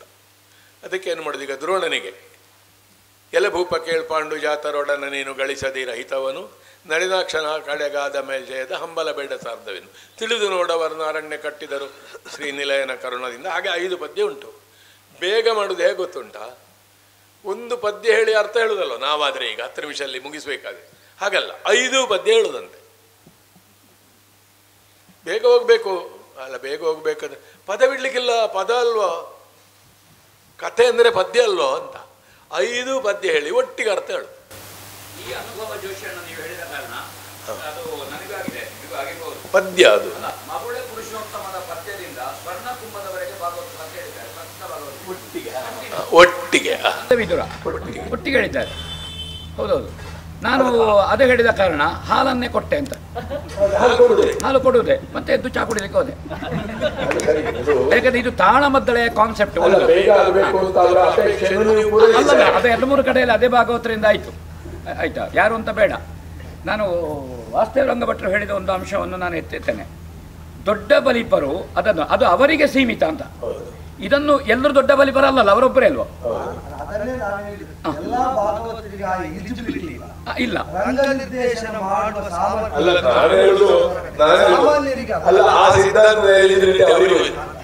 ಇನ್ನೊಂದು ಅವರಿಗೆ ಸಾಮರ್ಥ್ಯ ಅಂದ್ರೆ ಬೇರೆ ಸಾಹಿತ್ಯಕ್ಕೆ ಅದೇ ಅರ್ಥ ಬರುವ ಪದ್ಯ ಹೇಳುವ ಸಮರ್ಥರು ಸ್ಪಾಟಿನಲ್ಲಿ. ಅದೊಂದು ತೆಲುಗು, ಅದೊಂದು ಭಾಗ ಬೇರೆ. ನಾನೊಂದು 2 ವಿಷಯವನ್ನು ಹೇಳ್ತೇನೆ. ಇದು ತಾಳಮದ್ದಲೆ ಅತ್ಯಂತ ಚರ್ಚೆ ಆಗಬೇಕಾದ ವಿಷಯ ಇದು, ಎತ್ತುಗಡೆ ಎನ್ನುವಂಥದ್ದು. ಇದರಲ್ಲಿ ಅರ್ಥಧಾರಿಗೆ ಅಥವಾ ಪಾತ್ರಧಾರಿಗೆ ಮತ್ತು ಭಾಗವತನಿಗೆ ನೇರ ಸಂಬಂಧ ಉಂಟು ಇದರಲ್ಲಿ. ಇಲ್ಲದೆ ತಾಳಮದ್ದಲೆ ಮುಂದೆ ಹೋಗ್ಲಿಕ್ಕೆ ಕಷ್ಟ ಆಗ್ತದೆ. ನಾವು ಹೀಗೆ ಮಾಡಿ ಇಂಥದ್ದು ಅಂತ ಹೇಳಬೇಕಾಗ್ತದೆ ಅಂತ. ತುಂಬ ಕಡೆಯಲ್ಲಿ ನಾವು ಹೀಗೆ ಅನುಭವ ತುಂಬ ಎಲ್ರಿಗೂ ಆಗಿದೆ. ಅದು ನಾನೊಂದು 2-3 ನಿನ್ನೆ ಒಂದು ಸಂವಾದ ಬಂದಾಗ ಹೇಗೆ ಆಗ್ತದೆ ಅಂತ ಹೇಳೋದಕ್ಕೆ, ಎಲ್ಲಿಗೆ ಹಿಡಿದಿದ್ದಿ ಅಂತ ಜೋಶಿ ಅವರು ಕೇಳಿದರು. ಶಲ್ಯ ಕುತ್ತಿಗೆಗೆ ಅಂತ ಹೇಳಿದರೆ, ಭಾಗವತರ ಕೊರಳಿಗೆ ಅಂತ ತೆಗೆದು. ಇದು ಉತ್ಕೃಷ್ಟ ಎತ್ತುಗಡೆ, ಶಬ್ದವು ನೇರ ಬಂತು, ಸಂಭಾಷಣೆಯಲ್ಲಿ ಎತ್ತುಗಡೆ ಬಂದ. ಇಂಥದ್ದು ಎಲ್ಲ ಅರ್ಥಧಾರಿಗಳ ಜೊತೆಗೆ ಎಲ್ಲ ಸಂದರ್ಭ ಅಲ್ಲ, ಅನೇಕ ಸಂದರ್ಭ, ಕಲ್ಚರ್ ಇರ್ಬೋದು, ರಂಗಭಟ್ ಇರ್ಬೋದು, ಜೋಶಿ, ಪವನ್ ಇರ್ಬೋದು, ಇಂಥ ಅನೇಕ ಎತ್ತುಗಡೆಗಳು ಬಂದಿದೆ. ಯಾವಾಗಲೂ ಬರ್ತದೆ ಅಂತ ಹೇಳಲಿಕ್ಕೆ ಆಗೋದಿಲ್ಲ, ಬಂದಿದೆ. ಇನ್ನೊಂದು ನೀವೊಂದು ಪದ್ಯ ಮರಳು ಮಾಧವ ಹೇಳಿದ್ರಿ. ನಾನು ನನ್ನ ಅನುಭವ ಹೇಳ್ತೇನೆ. ಕೊರಳ ಸೆರೆ ಹಿಗ್ಗಿದವು ಕವಿ ಸಮಯ. ಅದು ನನ್ನದೇ ಕೃಷ್ಣ ಅಲ್ಲ, ಕರ್ಣ ಕಲ್ಚರದ್ದು ಕೃಷ್ಣ ಅಂತ ನನ್ನ ನೆನಪು. ಸತ್ಯ ಅಂತಂದ್ರೆ ಕುತ್ತಿಗೆ ಹಿಡಿದಿಯಲ್ಲ ಕೃಷ್ಣ ಅಂತ ಹೇಳಿದೆ. ಅಮ್ಮಣ್ಯರು ಕೊರಳ ಸೆರೆ ಹಿಗ್ಗಿದವು ಪದ್ಯದ ಎತ್ತುಗಡೆ ಮಾಡಿದ್ರು ಅಂತ. ಯಾಕಂದ್ರೆ ಭಾಗವತರು ಇನ್ವಾಲ್ವ್ ಆಗಿದ್ರು ತಾಳಮದ್ದಲೆಯಲ್ಲಿ. ಮುಂದಿನ ಪದ್ಯಕ್ಕೆ ಯಾವ ರಾಗ ಹಾಕೋದು ಅಂತ ಆಲೋಚನೆ ಮಾಡ್ತಾ ಇರ್ಲಿಲ್ಲ. ಕುತ್ತಿಗೆ ಹಿಡಿದಿಯಲ್ವ ಕೃಷ್ಣ ನನ್ನನ್ನು ಹೇಳುವಾಗ ಕೊರಳ ಸೆರೆಗೆ ಹೀಗೆ ಬಂದ್ರೆ ಅದು ಕಬ್ಬಿನಲ್ಲಿ ಜೇನು ಕಟ್ಟುವುದು ಅಂತ. ಆನಂದ ಮಾಸ್ಟರ್ ಎತ್ತುಗಡೆ ಕ್ರಮವೇ ಬೇರೆ, ಪದ್ಯ ಎತ್ತುಗಡೆ ಮಾಡುವುದಿಲ್ಲ ಪುಣ್ಯಾತ್ಮ. ಅವರ ಪದ್ಯ ಯಾವುದು ಆನಂದ ಮಾಸ್ಟ್ರೆ? ತೆಂಕು ಮಟ್ಟವೋ, ಬಡಗು ಮಟ್ಟವೋ, ಸವಾಯಿತ ಮಟ್ಟವೋ ಯಾವುದು ಬೇಕಾದರೂ ಹೇಳಿ ನನಗೆ ಯಾವ ಪ್ರಸಂಗದ ಪದ್ಯವೇ ನೀವು ಹೇಳೋದಲ್ವ, ನೀವು ಹೇಳಿದ ಪದ್ಯಕ್ಕೆ ನನ್ನ ಅರ್ಥ ಹೇಳೋದು ಅವರು ದರೆಯೊಳತ್ಯಧಿಕವೆಂದೆನಿಪ ಅಯೋಧ್ಯ ಪ್ರವಾಸಿಗಳು ಪದ್ಯ ಮುಗಿದು ಮುಂದಿನದ್ದು ಹಿರಿಯವನೇ ರಾಮ ಪದ್ಯ ಅಲ್ವಾ, ಅವರದನ್ನು ತೆಗೆಯುವುದಿಲ್ಲ. ಅಯೋಧ್ಯೆಯಲ್ಲಿ 3 ಮಂದಿ ರಾಣಿಯರಿಗೆ 4 ಮಕ್ಕಳು, ಅವರಲ್ಲಿ ನಾನು ಭಾಗವತನಿಗೆ ಹಿರಿಯವನೇ ರಾಮ ಪದ್ಯ ತೆಗಿಬೇಕು, ಗೊತ್ತೇ ಆಗಲಿಲ್ಲ ಭಾಗವತನಿಗೆ. ಇವರು ಮಾತಾಡೋದಿಲ್ಲ, ಇವರು ಹೀಗೆ ಮಾಡಿಕೊಂಡು ಬರ್ತಿದ್ದಾರೆ, ಹೀಗೆ ಮಾಡುದು. ಹೌದು, ನನ್ನದ್ದೇ ಹನುಮಂತ, ನಾನು ಪ್ರಸಿದ್ಧ ಭಾಗವತರ ಅವರು ಸ್ವಲ್ಪ ಆಯ್ತಾ, ನಾನು ಹೇಳಿದೆ ಹಿರಿಯವನೇ ರಾಮ ಅಂತ, ಮತ್ತೆ ಅವರು ಹಾರ್ಮೋನಿ ಪೆಟ್ಟಿಗೆ ಅವಾಗ ಇದಿರಲಿಲ್ಲ, ಗೊತ್ತಾಗುವಾಗ ಉಂಟದು ಆನಂದ ಮಾತ್ರ. ಅಲ್ಲ, ಇದು ಅವರು ಹೇಳಿದ್ರಿಂದ ನಾನು ಹೇಳುದು ಬ್ರಹ್ಮ ಅವ್ರದ್ದು ಒಂದು ತಾಳಮದ್ದಲೆ, ಹಿರಿಯರು ಅವರ ಅನುಭವ ಹೇಳಿದ್ದು, ನಾನು ಕೇಳಿದ ತಾಳಮದ್ದಲೆಲ್ಲ ಹಿರಿಯ ಭಾಗವತರು, ಉಪ್ಪೂರು ಭಾಗವತರು ಕಾಣ್ತದೆ. ಅವರಿಗೇನೋ ಅಸೌಖ್ಯ ಇದ್ದದ್ರಿಂದ ಇವರ ಪದ್ಯ ಇದಕ್ಕಾಗುವಾಗ ಪಟ್ಟಾಭಿಷೇಕ ಪ್ರಸಂಗ ಕಾಣ್ತದೆ. ಕಂಬು ಕಂಟಿನಿ ಚಾರಿ ಅದರ ಬರುವಾಗ ಅವರು ಎದ್ದರು ಸ್ವರದೇನ ಅಸೌಖ್ಯದಿಂದ. ಮತ್ತು ಜೂನಿಯರ್ ಭಾಗವತರೊಬ್ಬರು ಬಂದರು, ಅವರು ಕೀರ್ತಿಶೇಷ, ಅವರು ಹಿರಿಯರಾಗಿ ಈಗ ದಿವಂಗತರಾಗಿದ್ದಾರೆ, ಆ ಜೂನಿಯರ್ ಭಾಗವತರು ಕೂಡ. ಆ ಟೈಮಲ್ಲಿ ಅವರು ಬಂದು ಇವರು ಆ ಭಾಗವತರು ಚೇಂಜ್ ಆದ್ರಲ್ಲ, ಇನ್ನು ತುಂಬ ಪದ್ಯಕ್ಕೆ ಅವಕಾಶ ಬೇಡ ಅಂತ ಇವರು 3-4 ಪದ್ಯ ಮುಂದೆ ಹೋದರು. ಯಾವ ಪ್ರಸಂಗ ಅಂತ ನೆನಪಿಲ್ಲ. ಅವ್ರಿಗೆ ಗೊತ್ತಿಲ್ಲದ ಪದ್ಯ ತೆಗೆದ್ರು. ಈ ಪದ್ಯಕ್ಕೆ ನಾನು ಆಗಲೇ ಅರ್ಥ ಹೇಳಿ ಆಗಿದೆ ಅಂದರು. ಮುಂದಿನ ಪದ್ಯ ಹೇಳಿದರು, ಇದಕ್ಕೂ ಹೇಳಿದ್ದೇನೆ ಅಂದರು. 4 ಪದ್ಯ ಹೇಳಿ ಅರ್ಥ ಹೇಳಿ ಆಗಿದೆ ಅಂತ ಅವ್ರ ನಂತರ ಯಾವ ಸನ್ನಿವೇಶ ತೆಗೆದುಕೊಟ್ಟಿದ್ದಾರೆ ಅಲ್ಲಿಗೆ ಬರೆಸಿದರು. ಇದು ಕೇಳುವಾಗ ನಮಗೆ ರಂಜನೆ ಅಂತ ಕಾಣ್ತದೆ, ಆದರೆ ರಂಗಾಭಾಸಗಳು ಹೀಗೆ ಆಗುವುದಕ್ಕೆ ಆಸ್ಪದ ಕೊಡಬಾರದು ಎತ್ತಿಗಡೆಯಲ್ಲಿ. ಇನ್ನು ಹಿರಿಯ ಭಾಗವತರು ಕೆಲವೊಮ್ಮೆ ಈ ಎತ್ತುಗಡೆಯನ್ನು ಇಟ್ಟುಕೊಂಡು ವೇಷಧಾರಿಯನ್ನು, ಅರ್ಥಧಾರಿಯನ್ನು ಕೆಲವೊಮ್ಮೆ ರಂಗದಲ್ಲಿ ಅವನನ್ನು ತಗ್ಗಿಸುವುದಕ್ಕೆ ಅಥವಾ ಅವನಿಗೆ ಗೊತ್ತಿಲ್ಲ ಅಂತ ಮಾಡುವುದಕ್ಕೆ ಶ್ರಮಿಸುವ ಒಂದು ಉಪಕ್ರಮವು ಉಂಟು. ಈ ರಂಗದ ವಿದ್ಯಮಾನ. ವಾಸ್ತವವನ್ನು ನಾವು ಬಿಟ್ಟು ಸಿದ್ಧಾಂತ ಮಾತ್ರ ಮಾತಾಡಿದರೆ ಅನ್ವಯಿಕತೆ ಇಲ್ಲ ಅಂತ ಆಗ್ತದೆ. ಅಪ್ಲಿಕಬಿಲಿಟಿಯನ್ನು ನಾವು ಮಾತಾಡುವುದಾದರೆ ದೇವಿ ಮಾತ್ಮೆ ಸುಗ್ರೀವ ರಂಗದಲ್ಲಿ ಪ್ರವೇಶ ಆಗಿದೆ, ಶುಂಭನಾಜ್ಞೆಯೊಳೈತಿ, ಸಿಕ್ಕುವಳೆ ದಾನವಾಗಿ 2 ಪದ್ಯ ಸ್ವಗತಕ್ಕಿರುವುದು. ಇವರು 1 ಲೈನ್ನ ಹಾಗೆ 5 ಪದ್ಯ ಮಾಡಿ ಹೇಳಿದ್ದಾರೆ. ನೀವು ಅದನ್ನು ನಿಲ್ಲಿಸುವುದಕ್ಕೆ ಕಷ್ಟ, ಅರ್ಥದ ವಿಷಯ. ಅವರು ನಿಲ್ಲಿಸಿದಲ್ಲಿಗೆ ನಾವು ಅರ್ಥ ಅಲ್ಲಿಗೆ ಹೇಳಿ ನಿಲ್ಲಿಸಿದ್ದು. ಮುಂದಿನ ಪದ್ಯ ಎತ್ತುಗಡೆ ಮಾಡಿದರೆ ಅದು ತೆಗೆಯುವುದಿಲ್ಲ, ಅವರು ಮುಂದೆ ಬೇರೆ ಯಾವುದೋ ತೆಗೀತಾರೆ. ಇದು ವೇಷಧಾರಿಯನ್ನು ಕೀಳು ಮಾಡಲಿಕ್ಕೆ ಉದ್ದೇಶಪೂರ್ವಕ. ಅಂದರೆ ಎತ್ತುಗಡೆ ಎಂಬುದು ರಂಗದ ಶೋಭೆ ಹೇಗೋ ಅದು ರಂಗದಲ್ಲಿ ಆಗದವರ ಮಧ್ಯೆ ಆಯುಧವೂ ಹೌದು, ಇದು ಗೊತ್ತಿರಬೇಕು. ಧನ್ಯವಾದಗಳು. ಈಗ ಇದರ ಮಧ್ಯದಲ್ಲಿ ಒಂದು ಸಣ್ಣ, ಇಲ್ಲಿ ಭಾಗವತರುಗಳ ಪ್ರತಿನಿಧಿಯಾಗಿ ಪದ್ಯದ ಎತ್ತುಗಡೆಗೆ ಸಂಬಂಧಪಟ್ಟಂತೆ ನಾನು ವಕೀಲನೂ ಆಗಿರೋದ್ರಿಂದ ಭಾಗವತರ ವಕೀಲನಾಗಿ ಒಂದು ಮಾತು. ಅಲ್ಲಿ ಪದ್ಯದ ಎತ್ತುಗಡೆಯಲ್ಲಿ ಹಿಂದೊಂದು ಕಾಲದಲ್ಲಿ ಒಂದು ನಿರ್ದಿಷ್ಟ ಪರಂಪರೆಗೆ ಅನುಗುಣವಾಗಿ ಪದ್ಯವನ್ನು ಎಲ್ಲರೂ ಹೇಳ್ತಾ ಇದ್ರು. ಈಗ ಉತ್ತರ ಕನ್ನಡದ ಇವೆಲ್ಲ ಸಭಾಯಿತ ಮಟ್ಟಿನಲ್ಲಿ ಒಂದು ಪದ್ಯ ಅದು ಹಾಗೆ ಹೇಳೋದು. ಆಮೇಲೆ ಉಡುಪಿ ಜಿಲ್ಲೆಯಲ್ಲಿ ಹಾಗೆ ಇತ್ತು. ಆ ಸಂದರ್ಭದಲ್ಲಿ ಪದ್ಯ ಎತ್ತುಗಡೆ ಮಾಡುವಾಗ ಭಾಗವತರು ಎಲ್ಲ ಭಾಗವತರು ಹಾಗೆ ಸಮಸ್ಯೆ ಆಗ್ತದೆ. ಈಗ ಪ್ರತಿಯೊಂದು ಭಾಗವತರಿಗೆ ಅವರದ್ದಾದಂಥ ಮನೋಧರ್ಮ ಎನ್ನುವುದು ಇರ್ತದೆ. ಈಗ ಆವಲ್ಲಿಂದ ಬಂದಿರಯ್ಯ, ಆವಲ್ಲಿಗೆ ಪಯಣವಯ್ಯ ಪ್ರಾಣಕಾಂತವನ್ನು ನಾವು ಯಾವುದೋ ಒಂದು ರಾಗದಲ್ಲಿ ಹಾಡಬೇಕು ಅಂತ ಶುರು ಮಾಡಿಕೊಂಡ್ರೆ, ಅವನು ನಾವು ಕನ್ನಡದಲ್ಲಿ ಶುರು ಮಾಡಬೇಕು ಅಂತ ಅವನು ಕೇದಾರದಲ್ಲಿ ಶುರು ಮಾಡಿಬಿಟ್ರೆ ನಮಗೆ ಬೇಸರ ಆಗದೇ ಇರ್ತದ. ಯಾಕೆಂದರೆ ಒಂದು ರಾಗವನ್ನು ತೋರಿಸ್ಲಿಕ್ಕೆ ಅಂತಲೇ ನಾವಲ್ಲಿ ಬಂದು ಕೂತ್ಕೊಂಡದ್ದಿರ್ತದೆ. ಅರ್ಥಧಾರಿಗಳಿಗೆ ತಮ್ಮ ಪ್ರತಿಭೆಯನ್ನು ತೋರಿಸೋದಕ್ಕೆ ಮುಂದೆ ಎಲ್ಲ ಇಡೀ ಪ್ರಸಂಗ ಇರ್ತದೆ. ಭಾಗವತರಿಗೆ ಇರುವುದು ಭಾಗವತಿಗೆ ಮಾತ್ರ. ಈಗ ಪ್ರಭಾಕರ್ ಜೋಶಿ ಅವರು ಹೇಳಿದ್ದಾರೆ. ಈ ನಡುವೆ ನೀವು ಕಡತೋಕರ ಸ್ಮರಣೆಯನ್ನು ಮಾಡಿದ್ದಕ್ಕೆ ಧನ್ಯವಾದ. ನಾನು ಕೂಡ ಅದನ್ನು ಸ್ಮರಿಸುವುದಕ್ಕೆ ಬಯಸ್ತೇನೆ. ದುರ್ಗಪ್ಪ ಗುಡಿಗಾರರು ಇದೇ ಪ್ರಸಂಗದ ಪದ್ಯದ ಎತ್ತುಗಡೆಗೆ ಸಂಬಂಧಪಟ್ಟದ್ದಾದ್ದರಿಂದ ಅದು ಪ್ರಸ್ತುತ ಅಂತ ಹೇಳ್ತಾ ಇದ್ದೇನೆ. ದುರ್ಗಪ್ಪ ಗುಡಿಗಾರ ಹೇಳಿದ್ದು, ಕಡತೋಕರು ಹೇಳೋದಲ್ಲ. ಶ್ರೀರಾಮಚಂದ್ರಾಪುರ ಮಠದಲ್ಲಿ ಸುಮಾರು 2-3 ಸಾವಿರ ಜನ ಅರ್ಥಧಾರಿಗಳು ಪ್ರೇಕ್ಷಕರಿರುವಂಥ ವೇದಿಕೆಯಲ್ಲಿ ಕೃಷ್ಣ ಸಂಧಾನ. ಬೆಳಗಿನ ಜಾವದಲ್ಲಿ ಶೇಣಿಯವರು ಕೃಷ್ಣನ ಪಾತ್ರಧಾರಿಯಾಗಿ ಅರ್ಥ ಹೇಳ್ತಾ ಇರುವಾಗ ಅದು ದೀರ್ಘವಾಗಿ ಕಡತೋಕರಿಗೆ ನಿದ್ದೆ ಬಂತು. ಈ ಕಡೆಯಿಂದ ಹೀಗೆ ಮಲ್ಕೊಂಡ್ರು.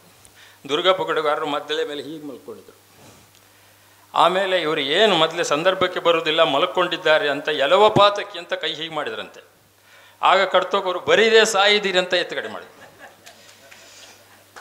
ಬರೀದೇ ಸಾಯದಿರಂತ. ಇದು ಪದ್ಯದ ಸಂದರ್ಭಕ್ಕೂ ಕೊಡುವಾಗ ನೀವು ಹೇಳಿದಾಗ ಇಂಥ ಎನೆಕ್ಡೋಟ್ಗಳು ತುಂಬ ಇದೆ. ಭಾಗವತರ ಪಾತ್ರ ತುಂಬ ಹಿರಿದು ಎನ್ನುವುದಕ್ಕೂ ಕೂಡ ನಾನು ಕಡತೋಕರು ನನಗೆ ನನ್ನ ಮತ್ತು ಅವರ ನಡುವೆ ನಡೆದಂಥ ಚರ್ಚೆ ಅದರ ಬಗ್ಗೆ ಕ್ಯಾಸೆಟ್ಗಳನ್ನು ಕೇಳ್ತಾ ಇರುವಾಗ ಒಂದು ಅವ್ರದ್ದೇ ಭಾಗವತಿಗೆ ಸಂಧಾನದ ಧರ್ಮರಾಜನವರು ಒಂದರನ್ನು ದಾನವಂತಕ ಕೇಳಿ ಹೀಗೆ ಹೇಳಿದರು, ಇನ್ನೊಂದರಲ್ಲಿ ದಾನವಂತಕ ಅಂತ ಸ್ವಲ್ಪ ಕರುಣರಸದಲ್ಲಿ ಹೇಳಿದರು. ನಾನು ಅವರಿಗೆ ಕೇಳಿದೆ, ಒಂದೇ ಪ್ರಸಂಗದ ಈ ಎರಡು ರಾಗವನ್ನು ಯಾಕೆ ಬೇರೆ ಬೇರೆ ಹಾಡಿದಿ? ಅದರಲ್ಲಿ ಏನಾದರೂ ತಾತ್ವಿಕ ಕಾರಣ ಉಂಟಾ ಅಥವಾ ತುಂಬನೇ ಜನರ ವೆರೈಟಿ ಬೇಕು ಅಂತ ಮಾಡಿದ್ರು ಅಂತ ಕೇಳಿದರು. ಅವ್ರು ಹೇಳಿದರು, ಆಗ ಅಲ್ಲಿ ಆ ಮಧ್ಯಮಾವತಿಯಲ್ಲಿ ಹೇಳುವಾಗ ಧರ್ಮರಾಜನ ಅರ್ಥವನ್ನು ಹೇಳೋದಕ್ಕೆ ಎರಡು ಪರಿ ಉಂಟು ತಾಳಮದ್ದಲೆಯಲ್ಲಿ. ಒಂದು ಕೇವಲ ತಾರ್ಕಿಕವಾಗಿ ಅದನ್ನು ತಗೊಂಡು ಹೋಗೋದು, ಇನ್ನೊಂದು ತುಂಬ ನಿರಾಸೆಯ ಭಾವನಾತ್ಮಕವಾಗಿ ಅರ್ಥಧಾರಿ ತಗೊಂಡು ಹೋಗ್ತಾನೆ. ಭಾವನಾತ್ಮಕವಾಗಿ ಆತ ಧರ್ಮರಾಜನ ಅರ್ಥ ಹೇಳಿದರೆ ಆವಾಗ ಅದು ಕಮಾಜಿನಲ್ಲಿ ದಾನವಂತಕ ಈ ರೀತಿಯಾಗಿ ಸ್ವಲ್ಪ ಕರುಣ ರಸ ಮಿಶ್ರಿತವಾಗಿ ಬರ್ತದೆ. ಅದು ನಾವು ಈಗ ದಕ್ಷಿಣ ಕನ್ನಡದಲ್ಲಿ ಭಾವನೆ ಇಲ್ಲದೆ ಸ್ವಲ್ಪ ತರ್ಕಬದ್ಧವಾಗಿ ಮಾತಾಡಿದಂಥ ಸಂದರ್ಭದಲ್ಲಿ ಅದಕ್ಕನುಗುಣವಾಗಿ ಮಧ್ಯಮಾವತಿಯಲ್ಲಿ ದಾನವಂತಕ ಕೇಳಿನ್ನೇನೆಂಬೆ ಬಗೆಗೆ ಹೀಗೆ ಭಾವಾನುಗುಣವಾಗಿ ರಾಗವು ಕೂಡ ಅಂದಂದಿನ ಕಾರ್ಯಕ್ರಮದಲ್ಲಿ ಆಯಾಯ ಅರ್ಥಧಾರಿ ಹೇಳಿದ ಭಾವಕ್ಕೆ ಅನುಗುಣವಾಗಿ ಭಾಗವತರು ಪದ್ಯವನ್ನು ಎತ್ತುಗಡೆ ಮಾಡಿದರೆ ಆವಾಗ ಇಡೀ ಪ್ರಸಂಗ ಪ್ರತಿ ದಿವಸವೂ ನವನೋನ್ಮೇಷ ಶಾಲೆ ಆಗ್ತದೆ, ನಿತ್ಯ ನೂತನವಾಗ್ತದೆ ಎನ್ನುವುದಕ್ಕೆ ಈ ಒಂದು ಮಾತು ಒಂದು ತಾತ್ವಿಕವಾಗಿ ಉದಾಹರಣೆ ಅಂತ ನಾನು ಹೇಳ್ತಾ ಇದ್ದೆ. ಧನ್ಯವಾದಗಳು. ಇಲ್ಲಿಗೆ ಈ ಒಂದು ಭಾಗ ಹಾಂ, ಈಗ ನಾವು ಮಾಡಿದ ಸಂದರ್ಭ ನಮ್ಮ ಸಮಯ 15 ನಿಮಿಷ ಕೊಟ್ಟಿದ್ದರಿಂದ ನಾವು ಅಲ್ಲಿ 3 ಪದ್ಯ ಬರ್ತದೆ ಬಲರಾಮ ಅಲ್ಲಿ ಕೃಷ್ಣನೇ ಸಂದರ್ಭ ಕೊಟ್ಟು ಹೇಳಿದ್ರೆ ಉಚಿತ ಆಗ್ತದೆಯೋ ಅದನ್ನು ಹೇಗೆ ಕೊಡ್ಬೋದು ಅಂತ ನೀವು ನಾವು ಈಗ ಬೇರೆ ಹೇಳ್ಬೋದಲ್ಲದೆ ಅವರವರ ಮನೋಧರ್ಮಕ್ಕೆ ಉಚಿತವಾದ ಮಾರ್ಗವನ್ನು ಅವರವರೇ ಆಯ್ಕೆ ಮಾಡುವುದೇ ಸರಿ. ತಾಳಮದ್ದಲೆ ಅದನ್ನು ನೀವು ಹೇಗೂ ಸಂದರ್ಭ ತೆಕ್ಕೊಂಡು ಅದರ ಆಶಯವನ್ನು ಮಾತ್ರ ಹೇಳಿಯೂ ಮಾಡ್ಬೋದು, ಧ್ವನಿಯಿಂದ ಹೇಳ್ಬೋದು, ಶಾಬ್ದಿಕವಾಗಿ ತೆಗಿಬೋದು. ಅದನ್ನು ಹೇಗೂ ಎತ್ತುಗಡೆ ಇಂಥದ್ದೇ ಮಾಡಬೇಕು ಅಂತಿಲ್ಲ. ಇದೆಲ್ಲ ಸಾಧ್ಯತೆಗಳುಂಟು. ಯಾವುದು ಕಲಾತ್ಮಕವಾಗಿ ಹೆಚ್ಚು ಅನುಯೋಜ್ಯ ಅಂತ ಅವರವರ ಕಲಾ ವಿವೇಕದಿಂದ ನಿರ್ಣಯಿಸೋದು ಒಳ್ಳೆಯದು ಅಂತ ಕಾಣ್ತದೆ. ಅಲ್ಲ, ಮತ್ತು ಇನ್ನೊಂದಿದೆ, ಒಬ್ಬ ಅರ್ಥಧಾರಿಯ ಎತ್ತುಗಡೆಯನ್ನು ಇದಿರಿದ್ದ ಅರ್ಥಧಾರಿಯೂ ಸಾಧಿಸ್ಬೋದು ಅಂತ. ಅದು ಕಲಾತ್ಮಕವಾಗಿ ಅವರ ಒಳಗಿರಬಹುದಾದ ಒಂದು ತಿಳುವಳಿಕೆ ಮತ್ತು ಇವನ ಆ ಕ್ಷೇತ್ರದಲ್ಲಿ ಇವನಿಗಿರೋ ಹಿಡಿತದ ಮೇಲೆ ಹೋಗ್ತದೆ. ಇನ್ನೊಬ್ಬ ಅರ್ಥಧಾರಿಯ ಪದ್ಯದ ಎತ್ತುಗಡೆಯನ್ನು ಈ ಅರ್ಥಧಾರಿಯೂ ಮಾಡಬಹುದು ಅಂತ ಒಂದು ಸಾಧ್ಯತೆ. ಭಾಗವತರ ಸುದ್ದಿ ಬಂದಿದ್ದರಿಂದ ಒಂದು ಮಾತು ಹೇಳ್ತೇನೆ. ನಮ್ಮ ಕಡೆ ಮಂಜಾತ್ ಭಾಗವತರ ಹೇಳೋದ ಬಗ್ಗೆ ಹಿರಿಯವರು ಹೇಳೋದ್ರೆ ಹೇಗಿತ್ತು ಅಂದರೆ, ಗಂಡು ಭಾಗವತರ ಅವರು ಹೇಳ್ಕೊಂಡು. ಇನ್ನೊಂದು ಸಾಮಾನ್ಯ 40 ವರ್ಷದಿಂದ ಬಚ್ಚಗಾರದಲ್ಲಿ ಜೋಶಿಯವ್ರದ್ದು ರಾಮ ಅಂತ ನೆನಪು. ಅಲ್ಲಿಯವರೆಗೆ ದುರ್ಗಪ್ಪನವರು ಮೃದಂಗಕ್ಕೆ ತಡ ಆಗಿತ್ತು, ನಾಗರಾಜ್ ಕೂತಿದ್ರು. ಆವಾಗ ದುರ್ಗಪ್ಪನವ್ರು ಬಂದು ಕುಳಿತ ತಕ್ಷಣ ಬಂದು ಪದ್ಯ ಕಡತೋಕರ ಪದ್ಯ ಹೇಳಿದ್ದು ಬಂದುದು ಲೇಸಾಯಿತು. ಈ ಕಡೆ ತಿರ್ಕೊಂಡು ನೀ ಬಂದುದು ಲೇಸಾಯಿತು ಅಂತ ಒಂದು 15 ನಿಮಿಷ ಆ ಪದ್ಯವನ್ನು ಹೇಳಿ ಅಷ್ಟು ರಂಜಿಸಿರು. ಅಂದರೆ ಆ ಸಮಯಕ್ಕೆ ಬಹಳ ಮಹತ್ವವನ್ನು ಅವ್ರು ಕೊಡ್ತಿದ್ರು. ಧನ್ಯವಾದ. ಬಹುಶಃ ಈ ಸಂದರ್ಭದಲ್ಲಿ ಒಂದು ನಿಮ್ಮ ಅವಗಾಹನೆಗೆ ನಾವೀಗ ಮಾತಾಡ್ತಾ ಇದ್ದೆವು, ಈ ಭಾಗವತರು ತಾಳಮದ್ದಲೆಯಲ್ಲಿ ಎಷ್ಟು ನಿಯಂತ್ರಕರು, ನಿರ್ದೇಶಕರು, ಈ ನಿಜವಾಗಿ ತಾಳಮದ್ದಲೆಯನ್ನು ನಿರ್ದೇಶಿಸುವ ತತ್ವಗಳು ಯಾವುದು, ಇದರ ಬಗ್ಗೆ ಒಂದು ವಿಚಾರಗೋಷ್ಠಿ ಮಾಡಬಹುದು ಅಂತ ಕಾಣ್ತದೆ. ಇವತ್ತಿನ ಒಂದು ಅರ್ಥಾಂತರಂಗದ ವ್ಯಾಪ್ತಿಗೆ ಅದು ಮೀರಿದ್ದಾದ್ದರಿಂದ ಅದನ್ನು ಬೇಡ. ಮುಂದಿನ ಯಕ್ಷರಂಗೋತ್ಸವದಲ್ಲಿ ನಾವು ಅದನ್ನೇ ಪ್ರಮುಖವಾಗಿ ಇಟ್ಟುಕೊಂಡು ನಾವು ಅದರ ಒಂದು ಗೋಷ್ಠಿಯನ್ನು ಅಥವಾ ಒಂದು ಸಿಂಪೋಸಿಯಮನ್ನು ಮಾಡೋಣ. ಅದಕ್ಕೆ ನಾವು ಇಡೀ ಪ್ರಪಂಚದಲ್ಲಿರುವ ಎಲ್ಲ ಹವ್ಯಾಸಿ ಭಾಗವತರನ್ನು ಕಂಪಲ್ಸರಿಯಾಗಿ ಕರೆಸುವ ವ್ಯವಸ್ಥೆ ಮಾಡಿ ಮಾಡುವ ಒಂದು ಯೋಜನೆ ಉಂಟು. ಊರಿನಲ್ಲಿದ್ದವರು ಬಂದರೆ ನಾವು 3 ಜನ ಅಂತೂ ಬರ್ತೇವೆ. ಗಣೇಶ್ ಯಾಜಿಯವರು, ಜೋಗಿಮನೆ ಗೋಪಾಲಕೃಷ್ಣ ಭಾಗವತರು, ಶ್ರೀಪಾದ್ ಭಟ್ರು ಮತ್ತು ನಾವು 4 ಜನ ಇದ್ದೇ ಇರ್ತೇವೆ. ಅದರ ಬಗ್ಗೆ ನೀವು ಏನು ಚಿಂತೆ ಮಾಡೋದು ಬೇಡ. ಧನ್ಯವಾದಗಳು. ಈಗ ಮುಂದಿನದು ಸಂವಾದದ ಸಂದರ್ಭದ ಪ್ರಾತ್ಯಕ್ಷಿಕೆಗೆ ನಾವು ಬರ್ತಾ ಇದ್ದೇವೆ. ಈಗ ಸುಧನ್ವಾರ್ಜುನದ ಸೃಷ್ಟಿಗರ್ಜುನ ಮತ್ತು ಹುಡುಗ ನೀನು ನಿನ್ನ ಬೆಡಗೆ ನುಡಿದ 2 ಪದ್ಯ ಅಥವಾ ಒಂದು 4 ಪದ್ಯಗಳನ್ನು ತೆಗೆದುಕೊಂಡು ಹಿರಿಯ ಅರ್ಥಧಾರಿಗಳಾದಂಥ ಸನ್ಮಾನ್ಯ ಅಶೋಕ ಭಟ್ರವರು ನಾನು ಈ ಸಂದರ್ಭದಲ್ಲಿ ಅದನ್ನು ಅವರು ಸ್ಮರಿಸಬೇಕು. ಯಾಕಂದರೆ ಅವರು ಈ ಅರ್ಥಾಂತರಂಗದಲ್ಲಿ ಸಂಪನ್ಮೂಲ ವ್ಯಕ್ತಿಯಾಗಿ ಭಾಗವಹಿಸುವಷ್ಟು ಸಮರ್ಥರು ಹೌದು. ನಾವು ಅವರನ್ನು ನಿನ್ನೆಯ ತಾಳಮದ್ದಲೆ ಕರೆಸಿದ್ದು. ಅವರು ತಾವೇ ಉತ್ಸಾಹದಿಂದ ನಾನು ಇವತ್ತಿನ ಈ ಅರ್ಥಾಂತರಂಗದಲ್ಲಿ ಭಾಗವಹಿಸ್ತೇನೆ ಅಂತ ಬಂದದ್ದಕ್ಕೆ ನಾನು ಅವರಿಗೆ ತುಂಬ ಧನ್ಯವಾದಗಳನ್ನು ಸಮರ್ಪಿಸ್ತೇನೆ.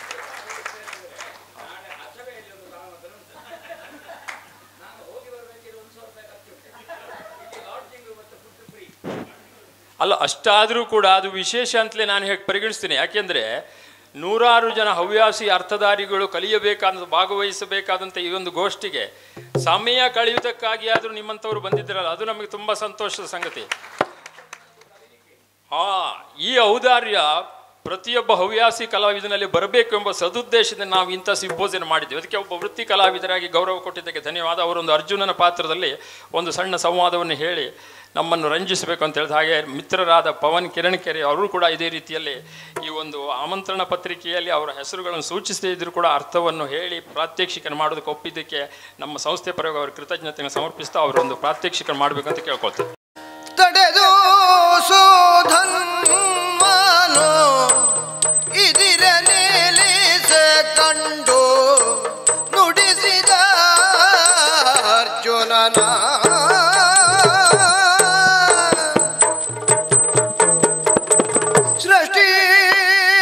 ಸೃಷ್ಟಿಗರ್ಜುನ ಎಂಬವನೇ ನೀನು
ಪಾರ್ಥಮಹಾಶಯ ಸುಧನ್ವ ದ್ವೈರಥ ಯುದ್ಧಕ್ಕಾಗಿ ಸನ್ನದ್ಧವಾಗಿ ನಿಂತಿದೆ. ಕದನ ಕಣದಲ್ಲಿ ನಿನ್ನ ರಥದ ಮುಂಭಾಗದಲ್ಲಿ ನನ್ನ ರಥ ಚಾಚಲ್ಪಟ್ಟಿದೆ. ಅಯ್ಯ, ಆನಂದವನ್ನೇ ಹೊಂದುತ್ತಾ ಇದ್ದೇನೆ. ಯಾವುದು ಬದುಕಿನ ಲಕ್ಷ್ಯವಾಗಿತ್ತೋ, ಯಾವುದು ಬದುಕಿನಲ್ಲಿ ಒಂದು ರೂಪಕವಾಗಿ ಕಾಣಿಸಿತ್ತೋ, ಅದು ದೃಷ್ಟಿಯ ಮುಂದೆ ದ್ರಗೋಚರವಾಗಿ ಕಾಣಿಸ್ತಾ ಇದೆ. ಬದುಕಿನುದ್ದಕ್ಕೂ ಛಾತ್ರ ಪರಂಪರೆಯಲ್ಲಿ ಸಾಧಿಸುವಂತಹ ಯುವಕರಿಗೆ ಸೋಪಾನ ಪಂಕ್ತಿಯನ್ನು ಹಾಕಿ ತೋರಿಸಿದಂತಹ ಕ್ಷಾತ್ರ ತೇಜಸ್ವಿ ನೀನಿದ್ದಿ. ಸೃಷ್ಟಿಯಲ್ಲಿ ಪಾರ್ಥ ಅನ್ವರ್ಥವಾಗಿಯೂ ಅಂಕಿತವಾಗಿಯೂ ಕ್ಷಾತ್ರ ತೇಜಸ್ಸಿನಿಂದ ಪ್ರಕಾಶಮಾನವಾಗಿ ಕಾಣಿಸ್ತಾ ಇದ್ದಿ.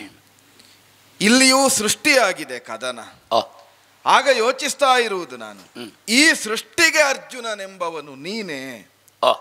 ಸೃಷ್ಟಿ ಎಂಬ ಶಬ್ದಕ್ಕೆ ಸ್ವಭಾವ ಅಂತಲೂ ಅರ್ಥ ಇದೆ. ಆ ನೆಲೆಯಿಂದ ವೀರ್ಯ ವಿಕ್ರಮವೆಂಬಂತಹ ಸೃಷ್ಟಿ, ಕ್ಷಾತ್ರವೆಂಬಂತಹ ಸೃಷ್ಟಿಗೆ ನೀ ರೂಪಕವಾಗಿ, ನೀ ಆದರ್ಶವಾಗಿ ನಿನ್ನ ಮುಂಭಾಗದಲ್ಲಿ ನಾ ಕಾಣಿಸಿಕೊಳ್ಳಬೇಕು ಎಂಬ ಅಪೇಕ್ಷೆಗೆ ಆದರ್ಶ ಅರ್ಥಾತ್ ಕನ್ನಡಿಯಂತೆ ಕಾಣಿಸಿಕೊಳ್ಳುತ್ತಾ ಇದ್ದೆ. ನಿನ್ನ ಸೃಷ್ಟಿಯನ್ನು ಕೇಳುತ್ತಾ ಕೇಳುತ್ತಾ ಕೇಳುತ್ತಾ ಬೆಳೆದವರು ನಾವು. ಸ್ವಭಾವವೂ ಹೌದು, ಸ್ವಭಾವದಿಂದ ನೀ ಸೃಜಿಸಿದಂತಹ ಸಾಧನೆಗಳೂ ಹೌದು. ಒಂದೋ ಎರಡೋ. ಮಾತೃದೇವತೆ ಅಂತ ಪ್ರಪಂಚದಲ್ಲಿ ನಾವು ಗುರುತಿಸ್ತೇವೆ. ತಾಯಿಗಾಗಿ ನೀ ಸಾಧನೆಯನ್ನು ಮಾಡಿದೆಯಂತೆ, ಐರಾವತವನ್ನೇ ಧರೆಗಿಳಿಸಿದೆಯಂತೆ. ಅಂಬಿನ ಸೇತುವನ್ನು ಅಂಬರಕ್ಕೆ ಕಟ್ಟಿ ಐರಾವತವನ್ನು ಧರೆಗಿಳಿಸಿ ತಾಯಿಗೆ ಬೇಕಾಗಿ ಮಾತೃ ಋಣವನ್ನೂ ತೀರಿಸಿದೆಯಂತೆ. ಪಿತೃದೇವತೆ ಅಂತ ನಾವು ಗುರುತಿಸ್ತೇವೆ. ಪಿತೃದೇವತೆಗೆ ಬೇಕಾದಂತಹ ಮೋಕ್ಷವನ್ನು, ಸ್ವರ್ಗಸ್ಥಾನವನ್ನು ಒದಗಿಸುವುದಕ್ಕೆ ಬೇಕಾಗಿ ರಾಜಸೂಯಾಧ್ವರಕ್ಕೆ ನೀ ದೀಕ್ಷಾಬದ್ಧನಾಗಿ ನಿತ್ತೆಯಂತೆ ಧರ್ಮಜನ ಜೊತೆಯಾಗಿ ಮಾಗಧಾದಿಗಳ ಹನನವನ್ನು ಮಾಡಿ ಪೂರೈಸಿದೆಯಂತೆ. ಮಾತೃ ಪಿತೃಗಳ ಸಹಿತ ಆಚಾರ್ಯರನ್ನು ದೇವತೆ ಅಂತ ನಾವು ಗುರುತಿಸ್ತೇವೆ. ಅಭ್ಯಾಸಿಸುವ ಕಾಲದಲ್ಲಿಯೇ ಆಚಾರ್ಯರಾದಂತಹ ದ್ರೋಣರ ಕಾಲನ್ನು ಮೊಸಳೆಯೊಂದು ಹಿಡಿದ ಕಾಲದಲ್ಲಿ ಅದನ್ನು ಕತ್ತರಿಸಿ ತೆಗೆದವರಿಗೆ ಪುನರ್ಜನ್ಮವನ್ನಿತ್ತು ಪ್ರಿಯ ಶಿಷ್ಯನೆನಿಸಿಕೊಂಡೆಯಂತೆ. ಇದೆಲ್ಲ ನೀ ಸೃಷ್ಟಿಯಲ್ಲಿ ಸಾಧಿಸಿದ್ದು. ಆತಿಥ್ಯವನ್ನೇ ನಾವು ದೇವರು ಅತಿಥಿ ದೇವರು ಅಂತ ಗುರುತಿಸ್ತೇವೆ. ಹಾಗೆ ಆತಿಥ್ಯವನ್ನೇ ಯೋಚಿಸುವುದಕ್ಕೆ ತೊಡಗಿದ್ರೆ ಅಗ್ನಿಯೇ ಬಂದು ನಿನ್ನಲ್ಲಿ ಅತಿಥಿಯಾಗಿ ಯಾಚಿಸಿದನಂತೆ ನನ್ನ ಅಜೀರ್ಣವನ್ನು ನಿವಾರಿಸಬೇಕು ಅಂತ ಕಾಂಡವ ಹನನವನ್ನು ಮಾಡುವ ಮುಖೇನವಾಗಿ ಅತಿಥಿಗೂ ಬೇಕಾದಂತಹ ಸೃಷ್ಟಿಯನ್ನೇ ಮಾಡಿ ತೋರಿಸಿದೆಯಂತೆ. ನಾವು ದೇವತೆಗಳನ್ನು ನಮಗೆ ಕೊಡಬಹುದಾದಂತಹ ಸ್ಥಾನದಲ್ಲಿದ್ದವರು ಅಂತ ಯೋಚಿಸ್ತೇವೆ. ದೇವ ಸಹಾಯಕ್ಕಾಗಿ ಕುಂಬಿನಿಯಿಂದ ನಾಕದವರೆಗೆ ಸಾಗಿ ಅರ್ಧಾಸನವನ್ನೇರಿ ಕಿರೀಟಿ ಎಂಬ ನೆಗಳತೆಯನ್ನು ಹೊಂದಿ ಧರೆಗಿಳಿದು ಬಂದೆಯಂತೆ. ಪಶುಪತಿಯನ್ನು ಮೆಚ್ಚಿಸಿ ಪಾಶುಪತವನ್ನು ಆರ್ಜಿಸಿಕೊಂಡೆಯಂತೆ. ಬದುಕಿನ ಕ್ಷಣ ಕ್ಷಣದಲ್ಲಿಯೂ ಒಂದೊಂದನ್ನು ಸೃಜಿಸ್ತಾ ಸೃಜಿಸ್ತಾ ಸೃಜಿಸ್ತಾ ಸೃಷ್ಟಿಗೆ ಅರ್ಜುನನು ಎಂಬುದನ್ನು ಪ್ರಪಂಚದಲ್ಲಿ ತೋರಿಸಿಕೊಟ್ಟೆ. ಆದ್ರಿಂದ ಇದೊಂದು ಪ್ರಶ್ನಾರ್ಥಕವಾಗಿ ಮೂಡಿದ ಉದ್ಗಾರವಲ್ಲ. ಸೃಷ್ಟಿಗೆ ಅರ್ಜುನನೆಂಬವ ನೀನೇ, ನಿರ್ಣಾಯಕವಾಗಿ ಆಡುವುದು ಈ ಸೃಷ್ಟಿಗೆ ನೀನೇ ಅರ್ಜುನ. ಅಂತಹ ನಿನ್ನ ಮುಂಭಾಗದಲ್ಲಿ ನಾ ಪ್ರಾರಂಭದಲ್ಲಿ ಆಡಿದ ಹಾಗೆ ಆದರ್ಶದಂತೆ ಪ್ರತಿಬಿಂಬವಾಗಿ ಕಾಣಿಸಬೇಕು ಎಂಬ ಹಪಹಪಿಕೆಯಿಂದ ತೊಡಗಿಕೊಂಡ ಸುಧನ್ವ, ನಿನ್ನ ಅಶ್ವವ ಕಟ್ಟಿಕೊಂಡಿಹೆವು ನಾವು. ನೀನಾಗಬೇಕು ಅಂತ ಯೋಚಿಸ್ತಾ ಯೋಚಿಸ್ತಾ ನಿನ್ನ ಹಾಗೆ ಸಾಧನೆಯನ್ನು ಮಾಡಬೇಕು ಎಂಬ ಕಾರಣಕ್ಕಾಗಿ ತಾಯಿಗಾಗಿಯೋ ತಂದೆಗಾಗಿಯೋ ಒಡ ಹುಟ್ಟಿದವರಿಗಾಗಿಯೋ ಅತಿಥಿಗಳಿಗಾಗಿಯೋ ಆಚಾರ್ಯರಿಗಾಗಿಯೋ ಪ್ರಜಾವರ್ಗಕ್ಕೋ ಬೇಕಾಗಿ ನಿನ್ನಂತೆಯೇ ಮೇಲ್ಮೆಯನ್ನು ಸಾಧಿಸುವುದಕ್ಕೆ ಬೇಕಾಗಿ ನಿನ್ನ ಅಶ್ವವ ಕಟ್ಟಿಕೊಂಡಿಹೆವು ನಾವು. ಕಟ್ಟಿಕೊಂಡದ್ದು ಮಾತ್ರ ಅಲ್ಲ, ಕಟ್ಟಿ ಇರಿಸಿಕೊಂಡಿಹೆವು ನಾವು. ಈಗ ನೀನೆರಡು ಆಯ್ಕೆಯನ್ನು, ಅರ್ಥಾತ್ ನಿಮ್ಮ ಯಾಗ ಮುಖೇನವಾಗಿ ತುರಗದ ಪಣಾಲಿಖಿತವಾಗಿ ಕೊಟ್ಟ 2 ಆಯ್ಕೆಗಳು, ಬಲ್ಪುಳ್ಳವರು ಕಟ್ಟಿ ಕಾದಬೇಕು, ಅದಲ್ಲ ಅಂತ ಆದರೆ ಕಪ್ಪವನ್ನು ತಂದು ಒಪ್ಪಿಸಬೇಕು ಅಂತ ನಾವು 2 ಆಯ್ಕೆಯನ್ನು ಪ್ರತಿಯಾಗಿ ಕೊಡ್ತಾ ಇದ್ದೇವೆ. ಅನುಸರಣೀಯವಾಗಿ ನಿನ್ನ ದಾರಿಯಲ್ಲಿ ಸಾಗುವುದು. ಬಿಟ್ಟು ಪೋಪೆಯೋ, ಕಟ್ಟಿಕೊಂಡಂತಹ ತುರಗ ಇಲ್ಲೇ ಇರಲಿ ಅಂತ ಅದನ್ನು ಇಲ್ಲಿಯೇ ಇರಿಸಿ ನೀ ಮುಂದುವರಿದು ಹೋಗುತ್ತೀಯೋ ಅಲ್ಲ ಹಿಮ್ಮುಖವಾಗಿ ಸಾಗತೀಯೋ ಅದಲ್ಲ. ಬಿಡಿಸಿ ಕೊಂಬೆನೆಂಬ ಬಿಂಕವು ಸಹಜವಾಗಿ ನಿನಗೆ ಸೃಷ್ಟಿ, ನಿನ್ನ ಸ್ವಭಾವವೇ ಬಿಂಕ. ನೀ ಆಡುವ ಪೂರ್ವದಲ್ಲಿಯೇ ಮಾಡುವ ಪೂರ್ವದಲ್ಲಿಯೇ ಆಡುವವ, ಆಡಿದ್ದನ್ನೇ ಮಾಡಿ ತೋರಿಸುವವ. ತಾನು ಆಡುವುದು ಮಾಡುವುದು ಒಂದೇ, ಅದರಲ್ಲಿ ಪ್ರತ್ಯೇಕತೆ ಇಲ್ಲ ಅಂತ ಏಕತೆಯನ್ನು ತೋರಿಸಿಕೊಟ್ಟವ. ಆ ನೆಲೆಯಿಂದ ಬಿಡಿಸಿ ಕೊಂಬೆಯೋ ಅಲ್ಲ ಬಿಟ್ಟು ಪೋಪೆಯೋ, ಈ 2ಕ್ಕೂ ಉತ್ತರವನ್ನು ತಟ್ಟನೆ ಪೇಳೆಂಬೆನು. ಸುಧನ್ವ ಪಾರ್ಥ ಮೈ ಬೆಳೆದಿದೆ, ಆದರೆ ಮನಸ್ಸಿನಲ್ಲಿ ಎಳಸುಂಟು. ಹೌದಾ ಮಗು? ಓ ಹುಡುಗ ನೀನು ನಿನ್ನ ಬೆಡಗಿನ ನುಡಿಯ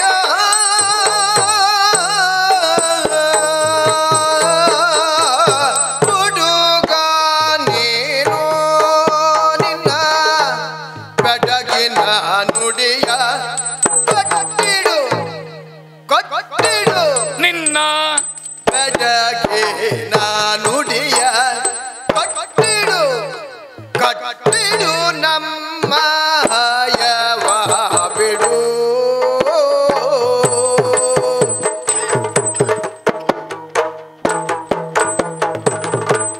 ಒಡಸಹಿದೀಗ ನಮ್ಮೊಡನೆ ನೀ ತೆರಳು,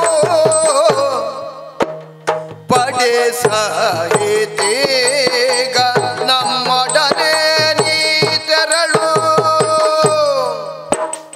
ಒಡಗಂಬೆ ಧನವ ಕೊಡು, ನಿನ್ನ ಒಡಗಂಬೆ ಧನವ ಕೊಡು, ಹಯವ ಬಿಡು, ಧನವ ಕೊಡು.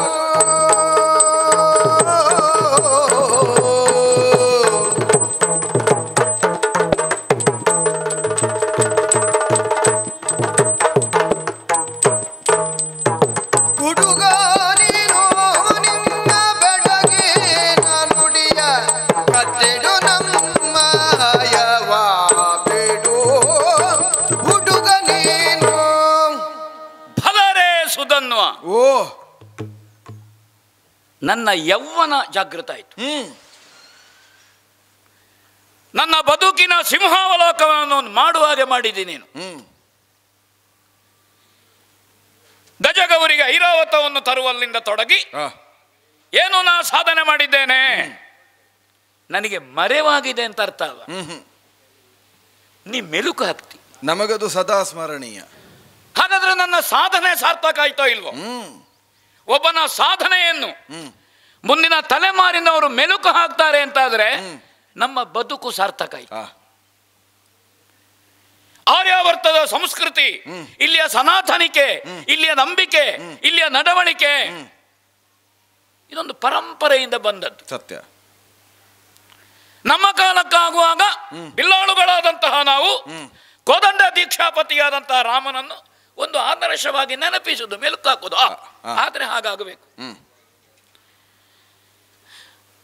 ಆದರ್ಶ ಅಂದ್ರೆ ದರ್ಪಣಕ್ಕಿಂತ ಭಿನ್ನ ಅಲ್ವಲ್ಲ. ದರ್ಪಣವನ್ನು ಕಂಕುಳಲ್ಲಿಟ್ಟವನಿಗೆ ಮುಖ ನೋಡ್ಲಿಕ್ಕೆ ಆಗ್ತದ? ಅಥವಾ ದರ್ಪಣವನ್ನು ನಿತ್ಯ ನೋಡದೇ ಇದ್ದವನಿಗೆ ಧೂಳು ಮುಸುಕುವುದಿಲ್ವೋ? ಹಾಗಾದ್ರೆ ಅದನ್ನು ಸರಿಸುತ್ತಾ ಸರಿಸುತ್ತಾ ನಮ್ಮನ್ನು ನೋಡಿ ನಾವು ತಿದ್ದಿಕೊಳ್ಳುವಂತಹದ್ದು. ದರ್ಪಣ ಯಥಾರ್ಥತೆಯನ್ನು ಹೇಳುತ್ತದೆ, ಆದರೆ ನಮ್ಮ ಎಡವನ್ನು ಬಲವನ್ನಾಗಿ ತೋರಿಸ್ತದೆ. ಹೌದು, ನಮಗದು ಗೊತ್ತಿರಬೇಕು. ಆವಾಗ ನಾವು ಸ್ಥಿಮಿತೆ ತಪ್ಪಬಾರದು, ಎಡಬಲ ತಪ್ಪಬಾರದು. ಮೈ ಬೆಳೆದಿದೆ, ತಾರುಣ್ಯ ನಿನ್ನದ್ದು, ಅದರ ಎತ್ತರದ ಸ್ಥಿತಿಯಲ್ಲಿದ್ರೆ, ಆದರೆ ಮಾತಿನಲ್ಲಿ ಎಣಸು ಕಾಣುತ್ತಾ ಇದೆ. ಹೌದೇ? ಅರ್ಜುನ ಯಾರು, ಅರ್ಜುನ ಏನು, ಅರ್ಜುನನ ಸಾಧನೆ ಏನು, ಬಹಳ ಸೊಗಸಾಗಿ ಹೇಳಿದಿ. ನೀ ಇನ್ನೊಂದ್ಸಲ ಹೇಳಿದ್ರು ನನಗೆ ಕೇಳುವ ವಯಸ್ಸು ಹೌದು. ಮತ್ತೆ ಯಾವಾಗಲೂ ಹಾಗೆ ನಾವು ಹೇಳುತ್ತೇವೆ, ಹೇಳುವಾಗ ಬೇಡ ನನ್ನ ಬಗ್ಗೆ ಯಾಕೆ ಪರಿಚಯ ಮಾಡ್ತೀರಿ ಅಂತ. ಹೌದೌದು, ಯಾಕೆ ಮಾಡ್ತೀರಿ ಅಂತ ಹೇಳುದು, ಬೇಡ ಅಂತ ಹೇಳುದಿಲ್ಲ. ಮುಗಿದ ಮೇಲೂ ಅದೊಂದು ಬಿಟ್ಟು ಹೋಯ್ತು ಅಂತಲೇ ಹೇಳು. ಮತ್ತೆ ಇವನೇ ಹೇಳುದು, ಅದೊಂದು ಹೇಳಬೇಕಿತ್ತವರು ನನಗೆ ನೆನಪಾಯ್ತು ಅಂತ. ಒಂದು ಹಂತದ ವಯಸ್ಸಿನಲ್ಲಿ ಬೇಡ ಅಂತ ಕಾಣುತ್ತದೆ, ಆದ್ರೆ ಬೇಕು ಅಂತ ಇರ್ತದೆ. ಮಗು ನನ್ನ ಕಾಲಕ್ಕೆ ಮುಗಿಯಿತೋ ಕ್ಷಾತ್ರ ಕಾಣ್ತಿತ್ತು ಕೆಲವೊಮ್ಮೆ. ನನ್ನ ಉತ್ತರಾಧಿಕಾರಿಗಳು ನನ್ನ ಮುಂದೆ ಕುರುಕ್ಷೇತ್ರದ ಯುದ್ಧದಲ್ಲಿ ಬೀಳುವಾಗ, ದೇಹಾವಸಾನಗೊಳ್ಳುವಾಗ ನನಗೆ ಕಂಡಿತು, ಹಾಗಾದ್ರೆ ನನ್ನ ಕಾಲಕ್ಕೆ ಮುಗಿಯಿತೋ. ಆದ್ರೆ ಈ ಭಾಗಕ್ಕೆ ಅಶ್ವಮೇಧದ ಕುರಿತಾಗಿ ಬರುವಾಗ ನಿನ್ನಂಥವರನ್ನು ನೋಡುವಾಗ ಇಲ್ಲ, ನಾವು ನಿಲ್ಲಿಸಿದಲ್ಲಿಂದ ನೀವು ಮುಂದುವರಿಸ್ತೀರಿ ಅಂತ ಆಯ್ತು.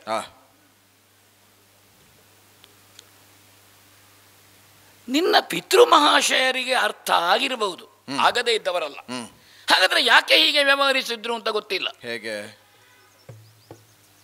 ನಾನು ಇಡೀ ವ್ಯಾಖ್ಯಾನಿಸುವುದಿಲ್ಲ ಪತ್ರವನ್ನು. ಬಲುಹುಳ್ಳ ಭಟರು ಕಟ್ಟಿಕಾದುವುದು ಆಕೆ ಬಾಳರಿದ. ಸತ್ಯ. ಯಾವ ಬಲುಹು ಅಂತ ಗೊತ್ತಾಯ್ತ ಮಗು? ಒಳ್ಳೆಯ ಹಾಡುಗಾರ, ಅವನ ಹತ್ರ ಹೇಳುದು ಬಲುಹು, ಹಾಡಿನ ಬಲುಹು, ಅವನ ಕಂಠತ್ರಾಣ, ಸ್ವರ ಸಂಯೋಜನೆ, ರಾಗ ವಿಸ್ತಾರ, ಇದರಲ್ಲಿ ಸ್ಪರ್ಧೆ, ಬಲುಹು ಅದರದ್ದು. ಒಳ್ಳೆ ವಾದನ ಪಟುತ್ವ ಉಳ್ಳವನ ಬಲುಹೇನು, ಯುದ್ಧ ಕ್ಷೇತ್ರದಲ್ಲಿ ಅಲ್ಲಲ್ಲ, ಅವ ಯಾವ ವಾದ್ಯವನ್ನು ನುಡಿಸ್ತಾನೆ ಅದರಲ್ಲಿ ಬಲುಹು, ನುಡಿತದ ಬಲುಹು. ಹೌದೌದು, ಆಯಾಯ ಕ್ಷೇತ್ರದಲ್ಲಿ ನಾವು ಹೇಳುವಂತಹದ್ದು. ಇಲ್ಲಿ ಬಲುಹುಳ್ಳ ಭಟರು ಅಂದ್ರೆ ಪವಿತ್ರ ಪಾಣಿಯಾದಂತಹ ನಮ್ಮ ಅಣ್ಣ ಧರ್ಮರಾಯ, ಅಜಗರವಾಗಿ ಬಿದ್ದಂತಹ ಪೂರ್ವ ಪಿತೃವಿನ ಪ್ರಶ್ನೆಯನ್ನು ಉತ್ತರಿಸಿ ಅವನನ್ನು ಸ್ವರ್ಗಗಾಮಿಯನ್ನಾಗಿಸಿದ ಶ್ರೇಷ್ಠತೆ ಕೇಳಿದ್ದೇವೆ ನಾವು. ಯಕ್ಷ ಪ್ರಶ್ನೆಯನ್ನು ಉತ್ತರಿಸಿ ಅಳಿದು ಬಿದ್ದಂತಹ ತಮ್ಮಂದಿರನ್ನು ಮರಳಿ ಪಡೆದಂತಹ ಧರ್ಮರಾಯನ ಶ್ರೇಷ್ಠತೆ. ಅನುಜರಿಗೆ ಪುನರ್ಜನ್ಮವನ್ನಿತ್ತವ. ನಮ್ಮ ಅಣ್ಣನಲ್ಲಿ ಇಂಥ ಅನೇಕ ಸದ್ಗುಣಗಳು ಮಾತ್ರ ಅಲ್ಲ, ಅನುಷ್ಠಾನದ ಒಂದು ಬದ್ಧತೆ, ಒಂದು ರೀತಿಯಿಂದ ತಪಸ್ಸು. ನಮ್ಮ ಅಣ್ಣ ಧರ್ಮರಾಯ ಪರಮ ಸಾತ್ವಿಕನಾಗಿ ಕ್ಷತ್ರವನ್ನು ಅನುಷ್ಠಾನಿಸಿದವ, ನಂಬಿದವ ನಮ್ಮಣ್ಣ. ಇದು ಹೊಗಳಿಕೆ ಅಲ್ಲ, ನಾವು ಧರ್ಮರಾಯನಷ್ಟಲ್ಲ. ಅಂತಹ ಧರ್ಮರಾಯ ವ್ಯಾಸರ ಮಂತ್ರಾಕ್ಷತೆಯಲ್ಲಿ ದೌಮ್ಯರ ಮಾರ್ಗದರ್ಶನದಲ್ಲಿ ಕೈಗೊಂಡಂತಹ ಅಶ್ವಮೇಧ, ಜೊತೆಗೆ ಕೃಷ್ಣಾನುಗ್ರಹ, ಹಾಗೆ ದೇವಕಲ್ಪವೂ ಋಷಿಕಲ್ಪವೂ ಆದಂತಹ ಈ ಅಶ್ವಮೇಧ. ಚಕ್ರವರ್ತಿ ಮನೆಯವರು ಮಾಡ್ತಾರೆ ಅಂದ್ರೆ ಕೌಟುಂಬಿಕವಾಗಿ ಇಂಥ ಅರ್ಥ ಅಲ್ಲ, ಅದರಲ್ಲಿ ಲೋಕ ಕಲ್ಯಾಣ ಇದೆ. ಚಕ್ರವರ್ತಿ ಇರ್ತದ ವ್ಯಾಪ್ತಿ ಇದೆ, ಅದರ ಪುಣ್ಯದಲ್ಲಿ ಎಲ್ಲದರಲ್ಲಿ. ಪ್ರಭುಪೀಠದ ವ್ಯಷ್ಟಿಯೇ ಸಮಷ್ಟಿ.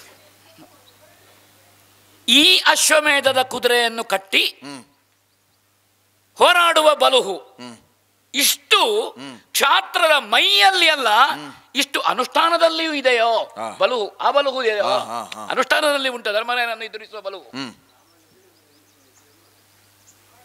ಆ ಕಾರಣದಿಂದ ಹೇಳಿದ್ ನಾನು, ಹುಡುಗ ನೀನು, ನೀ ಹೇಳಿದಿ ಕಟ್ಟಿಕೊಂಡಿಹೇವು ನಾವು ನಾವು ಸಮಷ್ಟಿಯಿಂದ, ಅಶ್ವಮೇಧವನ್ನು ಕೈಗೊಂಡಿಹೇವು ನಾವು. ಆದ್ರೆ ಹುಡುಗ ಅಂತ ಹೇಳುವಲ್ಲಿ ನೀವಲ್ಲ, ನೀನು. ಈ ಭಾಗದ ಅನುಭವವನ್ನು ಇಲ್ಲಿಗೆ ಬರುವಾಗೆಲ್ಲ ಹೇಳಿದ್ರು ನಮ್ಮ ಜೊತೆಗಿದ್ದವರು. ಹೌದೌದು, ಇಲ್ಲಿಯ ತಿಟ್ಟು, ಇಲ್ಲಿಯ ಮಟ್ಟು, ಇತ್ಯಾದಿ. ನಮ್ಮವರ ಪಟ್ಟು. ನವಖಂಡವನ್ನು ಗೆಲ್ಲಿದ ಅರ್ಜುನನಿಗೆ ಒಂದು ಬೇರೆ ಪಟ್ಟು ಅಂತ ಉಂಟು, ನಿಮ್ಮ ಪಟ್ಟೆ ನಮ್ಮ ಪಟ್ಟು. ಹೌದು, ಸ್ವಲ್ಪ ಪಠ್ಯದಲ್ಲಿ ವ್ಯತ್ಯಾಸ ಉಂಟು ಅಷ್ಟೇ, ವಿಷಯ ಅದುವೇ. ಹೌದಾ? ಒಬ್ಬ ಕಹಿ ಹೇಳಿದ, ಮತ್ತೊಬ್ಬ ಹೇಳಿದ ಕಹಿಯನ್ನು ಹೋಗಿಸುವಂಥದ್ದು. ಕಹಿಯನ್ನು ಹೋಗಿಸು ಅಂದ್ರೆ ಕಾರ ಅಂತ ಅರ್ಥ ಅಲ್ಲ, ಸಿಹಿಂತಲೇ ಎಳಸುತನ ಕಟ್ಟಿದ. ಅದು ಬೆಡಗಿನ ನುಡಿ. ಯಾವುದು ನಮಗೆ ಮಾಡ್ಲಿಕ್ಕೆ ಆಗುವುದಿಲ್ವೋ, ಯಾವುದು ಅನುಷ್ಠಾನ ಮಾಡ್ಲಿಕ್ಕೆ ಆಗುವುದಿಲ್ವೋ, ಅದು ಬೆಡಗಿನ ನುಡಿ. ಬಣ್ಣದ ಮಾತು ಅಂತ ನಾವು ಹೇಳುದಿಲ್ವ? ಬಡಗಿನಿಂದ ಬಂದವರು ಹೇಳುವುದು ಅದನ್ನು. ಅದು ಕೆಲವೊಮ್ಮೆ ಬಾಕಿದ್ದವರು ಹೇಳದೇ ಇದ್ದ ಕಾರಣ ಅವರಿಗೆ ಅಂತ ಸೀಮಿತ ಆಗುದು. ಅಲ್ಲ, ದಕ್ಷಿಣ ಪ್ರಾಂತ್ಯಕ್ಕೆ ಮೇಲಿಂದ ಬಂದವರಲ್ವಾ? ಹೌದೌದು. ಹಸಿವೆ ಆಗುವಾಗ ಎಲ್ಲರೂ ಊಟವೇ ಮಾಡುದಲ್ವ? ಹೌದು. ಅದರಲ್ಲಿ ಬಡಗಿನವರು ಉಪವಾಸ ಕೂತ್ಕೊಳ್ತಾರೆ? ಇಲ್ಲವೇ ಇಲ್ಲ. ಹೌದೌದು. ಈಗ ಅವ ಅನುಷ್ಠಾನ ಮಾಡುವ ಪಂಚಾಂಗದಲ್ಲಿ ಏಕಾದಶಿಯಿಂದ ಮುಂದೆ ಇರಬಹುದು, ಅರೆ ವೃತ್ತ ಒಂದೇ ಅಲ್ವ? ಒಂದೇ. ಹೌದೌದು. ತಿನ್ನುವುದರಲ್ಲಿ ವ್ಯತ್ಯಾಸ ಇರಬಹುದು, ಹೊಟ್ಟೆ ತುಂಬುವುದಕ್ಕೆ ಅಷ್ಟೇ. ನೇರ ಹೀಗಲ್ಲ. ಬೆಡಗಿನ ನುಡಿ ಬೇಡುವೋ? ಬೇಕು. ಬೇಕಾ? ಈಗ ನನ್ನ ವಯಸ್ಸಿಗೆ ಸಮ ಇದ್ದವರ ಹತ್ರ ನಾನು ಎರಡು ಬೆಡಗು ಮಾತಾಡಿದ ಆಶ್ಚರ್ಯ ಅಲ್ಲ. ನಿನ್ನ ವಯಸ್ಸಿನವರು ಯಾರು, ಅವರತ್ರ ನೀ ಬೆಡಗು ಹೇಳಿದ್ರು ಆಶ್ಚರ್ಯ ಅಲ್ಲ. ಈ ಬೆಡಗು ಹೇಳುವಾಗ ಅಲ್ಲ, ಭಿನ್ನಾಣ ಮಾಡುವಾಗಲ್ಲ, ವಯಸ್ಸಿನ ಅಂತರ ಉಂಟು. ಒಂದು ಸಮಾನತೆ ಬೇಕು. ಒಂದು 60-70 ಆದಂತಹ ಒಬ್ಬ ತಾಯಿಯ ಭಿನ್ನಾಣ ಇಲ್ಲ ಅಂತ ಹೇಳಿದ್ರೆ ಭಿನ್ನಾಣ ಉಂಟೆ. ಅದೇ 60-70 ಆದಂತಹ ಅತ್ತಿಗೆಯಲ್ಲಿ ಒಂದು 18ರ ಭಿನ್ನಾಣ, ಅದು 18ರ ಜೊತೆಗೆ. ಹಾಗೆ ನಿನ್ನ ಬೆಡಗಿನ ನುಡಿ ಏನು? ಕಟ್ಟಿಡಿ ಅಂದ್ರೆ ಅದು ಬೇಡದೇ ಇದ್ದ ಸಾಹಿತ್ಯ ಅಲ್ಲ, ಇಲ್ಲಿಗೆ ಬೇಡ. ಇಲ್ಲಿ ಕಟ್ಟಿ ಅಲ್ಲಿ ಇಡು ಅಲ್ಲ, ನಿನ್ನಲ್ಲೇ ಇಟ್ಟುಕೋ. ನನ್ನಲ್ಲಿ ಅದನ್ನು ನಿಕ್ಷೇಪಗೊಳಿಸುವುದು ಬೇಡ. ಯಾಕೆ ಬೇಡ? ನನ್ನಲ್ಲಿ ಧರಿಸಿಕೊಳ್ಳಿಕ್ಕೆ ಆಗದೇ ಇದ್ದದ್ದುಂಟು. ಹಾಗೆ ನಾಯಿ ಬಂದದ್ದೆಲ್ಲ ಸ್ವಲ್ಪ ನಿಮಗೆಲ್ಲ ಕೊಟ್ಟು ಹೋಗುವ. ಹೌದೌದು ಹೌದೌದು. ಮತ್ತೆ ನಾ ಹೋದಲ್ಲಿ ಎಲ್ಲ ಕೊಟ್ಟೆ ಹೋದದ್ದು, ಇಟ್ಟೆ ಹೋದದ್ದು. ಹೌದೌದು. ಹಾಗಾದ್ರೆ ಯಾವುದನ್ನು ಬಿಡಬೇಕು? ಹಯವನ್ನು ಬಿಡಬೇಕು, ಮಾತನ್ನು ಕಟ್ಟಿಡಬೇಕು. ಯಾವುದನ್ನು ಬಿಡಬೇಕು ಅದನ್ನು ಕಟ್ಟಿದ್ದೀರಿ, ಯಾವುದನ್ನು ಕೊಡಬೇಕು ಅದರ ಕೊಡುವ ಆಲೋಚನೆಯಲ್ಲಿ ನೀವಿಲ್ಲ. ವಯಸ್ಸು ಮಗು, ವಯಸ್ಸು ಏನನ್ನು ಮಾಡುತ್ತದೆ? ಹೌದೌದು. ಮಿಡಿಯಾಗಿ ಇರುವಾಗ ಒಗರು, ಬೆಳೆಯುವಾಗ ಹುಳಿ, ಮತ್ತು ಬೆಳೆಯುವಾಗ ಸಿಹಿ. ಸಿಹಿ ಹುಟ್ಟುವುದು, ಮತ್ತೆ ಸಿಹಿ ಹೆಚ್ಚಾಗುವುದು, ಮತ್ತೆ ಹುಳಿ ಇಲ್ಲ ಅಂತ ಅರ್ಥ ಅಲ್ಲ, ಸಿಹಿ ಹೆಚ್ಚು. ಹುಳಿ ಉಂಟು ಮಗು, ಹುಳಿ ಉಂಟು. ಇನ್ನೂ ಉಂಟು. ಕೊಪ್ಪರಿಗೆ ಹಾಲನ್ನು ನೋಡಿದ್ರೆ ಮೊಸರಾಗ್ತದೆ. ಅಷ್ಟುಂಟಾ? ನೋಡಿದ್ರೆ. ಕೆಲವರು ಕೊಪ್ಪರಿಗೆ ಹತ್ರ ಹೋದ್ರೆ ಸಾಕಾಗ್ತದೆ, ನೋಡಬೇಡ ಅದು ಬೇಡ. ಹೌದು, ಕೆಲವರಿಗೆ ಮೈಯಲ್ಲಿ ಹುಳಿ, ಕೆಲವರಿಗೆ ಕಣ್ಣಲ್ಲಿ ಹುಳಿ. ನೀ ಅರ್ಥ ಮಾಡಿಕೊಂಡು ನಮ್ಮ ಕ್ಷಾತ್ರವನ್ನು. ಹಯವನ್ನು ಬಿಡು.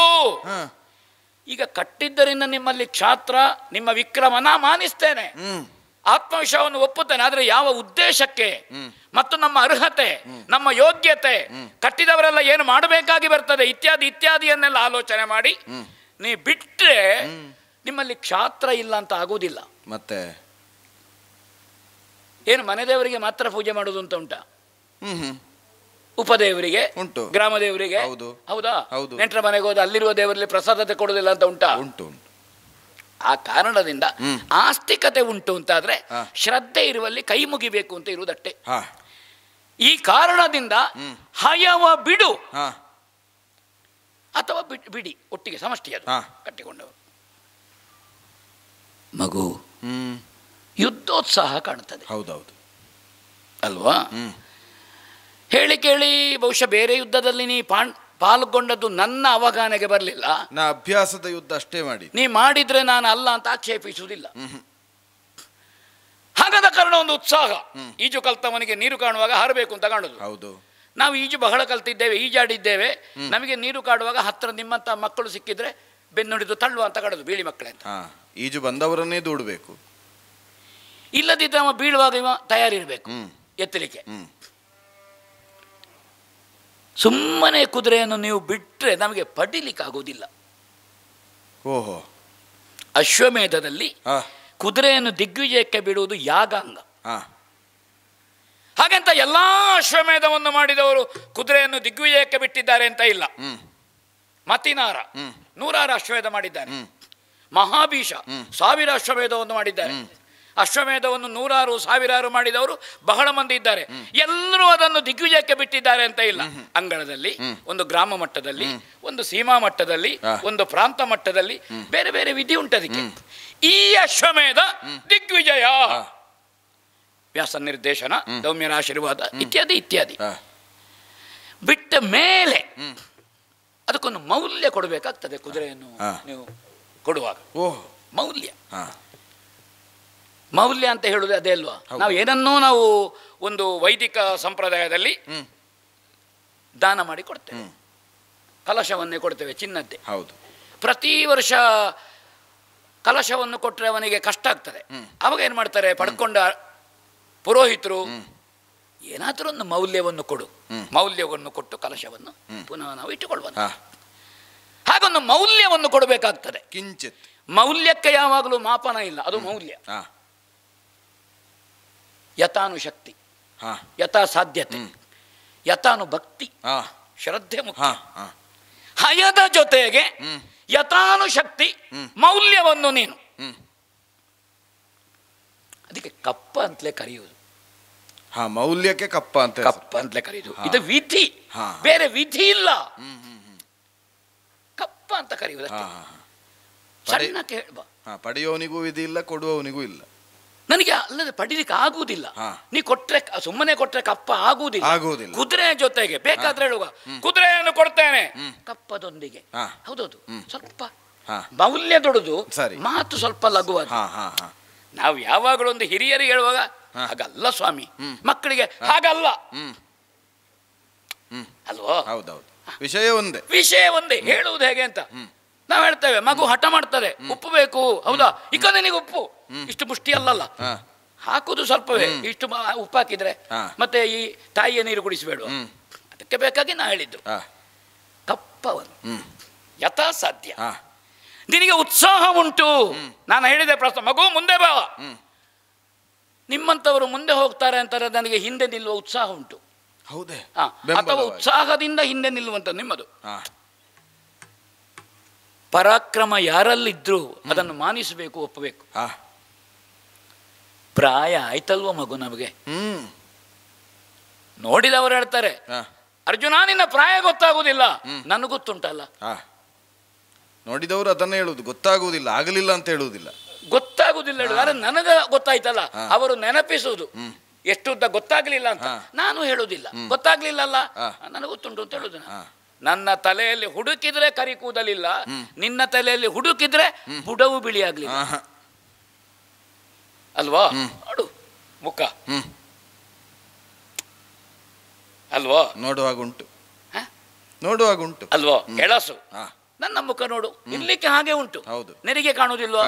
ಒಂದೊಂದು ನೆರಿಗೆಯಲ್ಲಿ ಅನುಭವದ ಪಾಲ್ಗೊಂಡ ಇತಿಹಾಸದ ಸಂಪುಟಗಳುಂಟು. ಹೌದೌದು, ಒಂದೊಂದು ಸೃಷ್ಟಿ. ಆ ಕಾರಣದಿಂದ ನಿನ್ನನ್ನು ಒಡಗೊಂಬೆ ಅಥವಾ ನಿಮ್ಮನ್ನು ಒಡಗೊಂಬೆ ಸಮಷ್ಟಿ. ಬೇಕಾದ್ರೆ ಇನ್ನು ಮುಂದಿನ ಒಂದು ಊರು ಹೋಗುವ ತನಕ, ಮತ್ತೆ ನೀವು ಊರಿಗೆ ಹೋಗದಿದ್ರೆ ಆಕ್ಷೇಪ ಇಲ್ಲ. ಅಥವಾ ನಿಮಗೂ ಒಂದು ತಿರುಗಾಟ ಮಾಡಬೇಕು ಅಂತ ಇದ್ರೆ, ಕೆಲವರು ತಿರುಗಾಟ ಬೇಕು ಅಂತ ಮಾಡುವುದಲ್ಲ, ಅವರಿಗೆ ಬೇಕು ಅಂತ ಇವರು ಮಾಡುವುದು, ಇವರಿಗೆ ಬೇಡ. ಅದೇ ರೀತಿ ಬೇಕು ಅಂತ ಆದ್ರೆ ಒಂದೋ ಎರಡೋ ರಾಜ್ಯಕ್ಕೋ ಪ್ರದೇಶಕ್ಕೋ ಬರುವುದು. ಹೌದೌದು, ಅದು ವಿಧಿ. ಕಪ್ಪವನ್ನು ಕೊಟ್ಟು ಹಾಗೇನು ಆಗ ಹೋಗುದಲ್ಲ. ನೀವು ಒಟ್ಟಿಗೆ ಅಂದ್ರೆ ಇದನ್ನು ನೀವು ಮಾನಿಸಿದ್ದೀರಿ, ಒಡಗೊಂಡಿದ್ದೇವೆ. ಹೌದೌದು, ಒಡಗೊಂಬೆ. ನಾವು ಒಡಗೊಳ್ಬೇಕಿದ್ರು ಉಂಟು, ಅಷ್ಟು ಯೋಗ್ಯತೆ ನಿನಗುಂಟು. ಅದಕ್ಕಾಗಿ ಏನು ದಾಕ್ಷಿಣ್ಯ ಇಲ್ಲ, ಮುಜುಗರ ಇಲ್ಲ. ನಾನು ಹೇಳಿದ್ದು ಹಾಗಾದಾಗ ಮತ್ತೊಂದು ಮಾತಾಡಿದೆಯಲ್ಲೋ, ಬಿಡಿಸುವೆನೆಂಬ ಬಿಂಕವೋ ತಟ್ಟನೆ ಹೇಳನಗೆ. ಹುಣಸೆ ಹುಳಿಯೇ ಇರ್ಬೇಕಾದಲ್ವ ಸ್ವಭಾವ ಅಲ್ವಾ? ಬೆಂಕಿ ಬಿಸಿ ಇರ್ಬೇಕಾದಲ್ವ ಸ್ವಭಾವ ಅಲ್ವಾ? ಅರ್ಜುನನಿಗೆ ಬಿಂಕ ಇದ್ರೆ ಅರ್ಜುನನಿಗೆ ಬಿಂಕ ಇರ್ಬೇಕಾದ್ದು. ನಾ ಕೊಟ್ರೆ ಬಿಟ್ರೆ ನಿನ್ನಲ್ಲಿ ಉಂಟು ಬಿಂಕ. ತಟ್ಟನೆ ಬಿಡು ಮಗು. ತಟ್ಟಿಯೂ ಹೇಳಿ ಏನು, ಹೇಳಿಯೂ ತಟ್ಟಿ ಏನು. ಹೌದದು, ಕುಟ್ಟಿಯೂ ಹೇಳಿ ಏನು, ಮೆಟ್ಟಿಯೂ ಹೇಳಿ ಏನು. ಆದ್ರೆ ಕುಟ್ಟುವಾಗ, ಮೆಟ್ಟುವಾಗ, ತಟ್ಟುವಾಗ ಯಾವುದು ಬೆಣ್ಣೆಯ ಅಲ್ವಾ, ತುಪ್ಪವ ನಾವು ನೋಡಬೇಕು, ನೋಡ್ಬೇಕು. ಅಥವಾ ಬೆಂಕಿಯ ಕೆಂಡವೋ ಇದನ್ನು ನೋಡಿಕೊಂಡು ನಿನ್ನನ್ನು ನೋಡುವಾಗ ಕುಟ್ಟಿ ತಟ್ಟಿಯಲ್ಲ, ನಿನ್ನ ಹೃದಯಕ್ಕೆ, ನಿನ್ನ ವಿವೇಕಕ್ಕೆ, ನಿನ್ನ ಭಾವಕ್ಕೆ ಹೇಳಬೇಕಾದ್ದು ನನ್ನ ವಿವೇಕ. ಅದಕ್ಕಾಗಿ ಹೇಳ್ತೇನೆ ಮಗು, ಕುದುರೆ ಕಪ್ಪ ಮೌಲ್ಯ ಅಂತ ಆಡಿದೆ. ಮೌಲ್ಯ ಅಂತ ಹೇಳುವಾಗ ಒಡಗೊಂಬೆ ಅಂತ ಹೇಳಿದೆ. ನನಗೆ ಕಾಣುವುದು ಹೇಗೆ ಗೊತ್ತಾ, ಒಡ ಕೊಂಬೆ ಅಂತ ಹೇಳಿದ ಹಾಗೆ ಮೌಲ್ಯ ಕಾಣುವುದಲ್ಲ, ಮೌಢ್ಯ ಕಾಣ್ತದೆ. ಧನ್ಯವಾದಗಳು ಸನ್ಮಾನ್ಯ ಉಜಿರೆ ಅಶೋಕ್ ಭಟ್ರು ಹಾಗೂ ಪವನ್ ಕಿರಣ್ ಕೆರೆ ಅವರಿಗೆ. ಈ ಕುರಿತು ತಮ್ಮ ಅನಿಸಿಕೆಗಳನ್ನು ಕಲ್ಚಾರರು ಹಾಗೂ ವಾಸುದೇವ ರಂಗ ಭಟ್ರು ವ್ಯಕ್ತಪಡಿಸಬೇಕು.